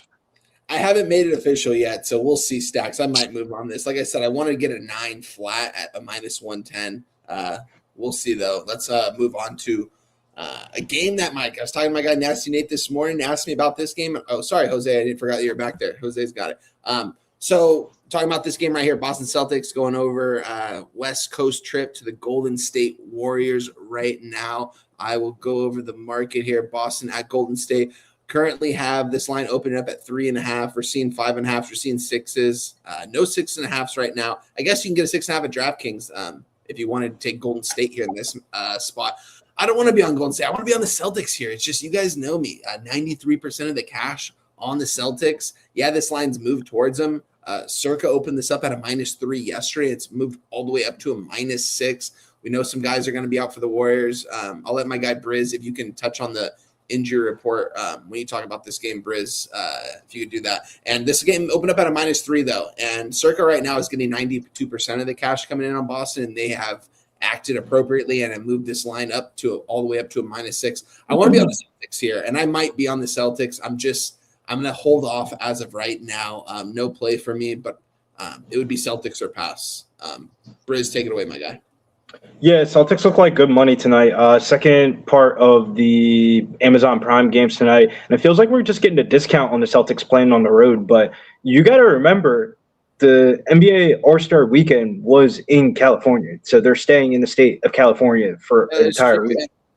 We'll talk about another spot in the game after this where it's kind of the reverse, where you kind of want to fade the team that stayed in the state of California. But in this specific spot, you went to LA for the NBA All-Star break. You stay in the state of California for the Golden State Warriors game, the Lakers, Phoenix, Denver.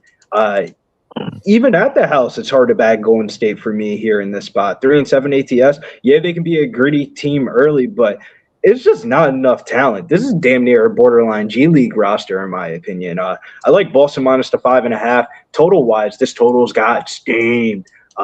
This total opened up at It was in the 30s. Yeah, not 30s, 20s. Yeah, 223.5 all the way down to 211.5. This screams like a take the original total and take the Celtics in the same game parlay. Shout out to my guy, The Godfather. We're going to see The Godfather, I'm pretty sure, in San Antonio this year. Talked to him on the Discord last week. Good to see you, my guy. The Solution put a drink emoji out there. Jermaine, old man guy, Dan Kelly, Nasty Nate, as always. Shout out to you guys. Appreciate you guys. Stacks, are you moving on this game? No, I bet this game, but this line moved way. It's in my favor, so I don't want to give out a bigger number. I got the same number. Who was that? Troy just putting in there? I didn't catch the comment, but I got Boston Celtics minus 5, and that line moved, so I don't want to be it. But if you look at the numbers, just the numbers alone with these Warriors without Steph, and I just think that this is going to be the first game back. There's no Steph. They're 6-10, 6-10 straight up without Steph, 5-11 ATS, 0-3 without Steph at home. And it's just like, no Steph, no going on. I wouldn't be on the Warriors. I got a minus 5. I think it's going to be a giddy-up spot. I think this National Nate's team going to be bet on for, like, with the Tatum news, I think it's go time for the Celtics. Like, I think it's just line them up. Like, I think they're going to take it off. Not like they've been struggling, but I think they're going to make some noise the second half. Like, I know they're in the locker room like, yo, let them come back. We don't have it down before them. And then what we'll do is we'll fade them like the first couple games that Tatum come back, the chemistry, and then they'll be better on. So I got a -5. The spread's gonna guy that wins me, so that's what I bet, but I'm not gonna make it official. We're all in agreements on this game. It seems like we all like the Celtics in the spot. I might end up moving on it. We'll see. We've got one more game left to talk about here. Let's go to LA here. Let's go to LA. We've got Denver coming to town in Los Angeles. Got it posted right there. All right, here we go. We currently have the lines are moving. They are moving as we speak.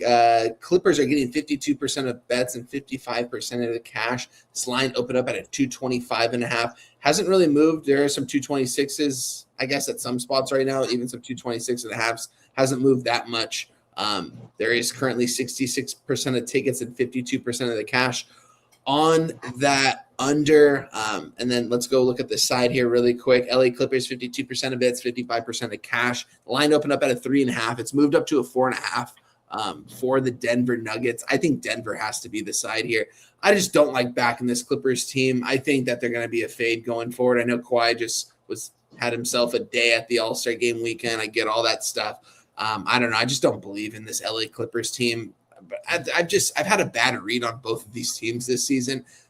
Haven't really been betting either of these teams, their games the last couple weeks. I don't know if I am. I'm not going to be betting this game. So, Stacks, I'm going to turn it over to you right here. Start this one off. Denver Nuggets, Clippers. Yeah. Well, it would only be for me. I know everyone is all on this Nuggets team, but I think with Gordon not being in this lineup, I think that's going to be a major issue. I think the only one that's going to get off for the Denver Nuggets, I think Jokic going to get everything he wants, triple-double. You can probably even up it a little bit, because I think he's going to have a lot of rebounds. I don't know about the assists, but you get all these rebounds, triple-double. Anything Jokic, I endorse. But the two bets that I'm going to make official is I'm going to be on the Clippers. Whatever number you can get me, I got a 4.5. But if you can't give me a 4.5, I'm comfortable enough in the Clippers. If you give me a 4 with a reasonable big, I'll take that. But my second prop that I'll make it official, or my second play, is I'm going to be on Kawhi Leonard, 7+ rebounds at -115. I think that with no Gordon there, only big man that I'm expecting to even come close to taking some of the rebounds is what's-his-face, Jokic. So 7+ rebounds for Kawhi, and the Clippers, best number you can get me. And both of those are official. I can get you a +4.5 at -110, a +5 at -120. I'm sure the chat could probably find something better. Oh no, I'll take the 5 120. Yeah, okay. You are in then, Stacks. Los Angeles Clippers +5 -120. Briz, all you here, my guy. Yeah, we talked about some teams that stayed in the state of California after the All-Star break, but staying in the same city as the All-Star break is, dude, that sounds terrible. You've been in LA for 2 weeks? That sounds like a death sentence of a basketball game. I mean, Kawhi was doing All-Star level things during the All-Star game. I think that they're going to have a point to prove. You're talking about playoff revenge is in the air. I mean, Denver's not just going to beat them every fucking time that they step up on the basketball court. I think the Clippers are the move here, man. Any team that stays the one. So there's a couple of things that you have to take away from the All-Star break. Teams that stay in the same state or same area as the All-Star break or that are on the road have a benefit. But if you stay in the same exact city as the All-Star festivities taking place, bro, you're talking about being in LA for over a week. There's so many things and so many other parts of non-basketball shit that you can end up getting yourself into, while the Clippers, like, they eat, sleep, and breathe the LA lifestyle.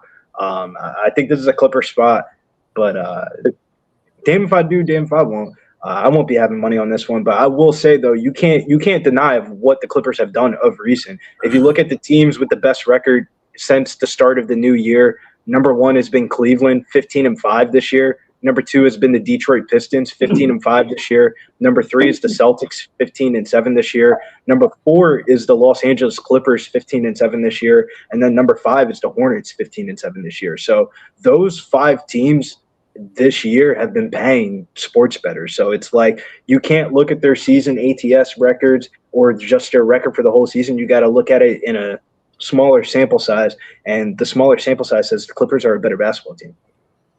And just like you said, and it's pretty much verbatim. That was the one part that I lapsed out because you pretty much nailed it. Like, that's exactly what was my night moves cap, because my thing is, while everybody else is at hotels or wherever at Vegas for the All-Star festivities, guess what?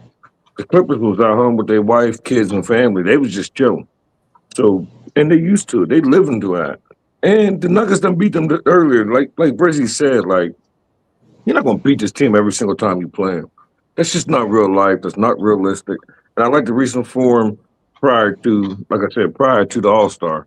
We don't know what it's going to be now, but prior to the All-Star break, and I think you're going to build off it. Like, you got rid of Harden. I do like the move with Garland. I know he's not going to be in there, but only thing about Garland, going back to Florida State, he's never healthy. Like, he's never healthy. So that's the only problem. But the only thing is, now you send Harden, now you got two people who don't show up in the playoffs in Cleveland. So if Garland can figure out how to stay healthy, I think, like, and then they got the dude, what was the dude they got from Indy?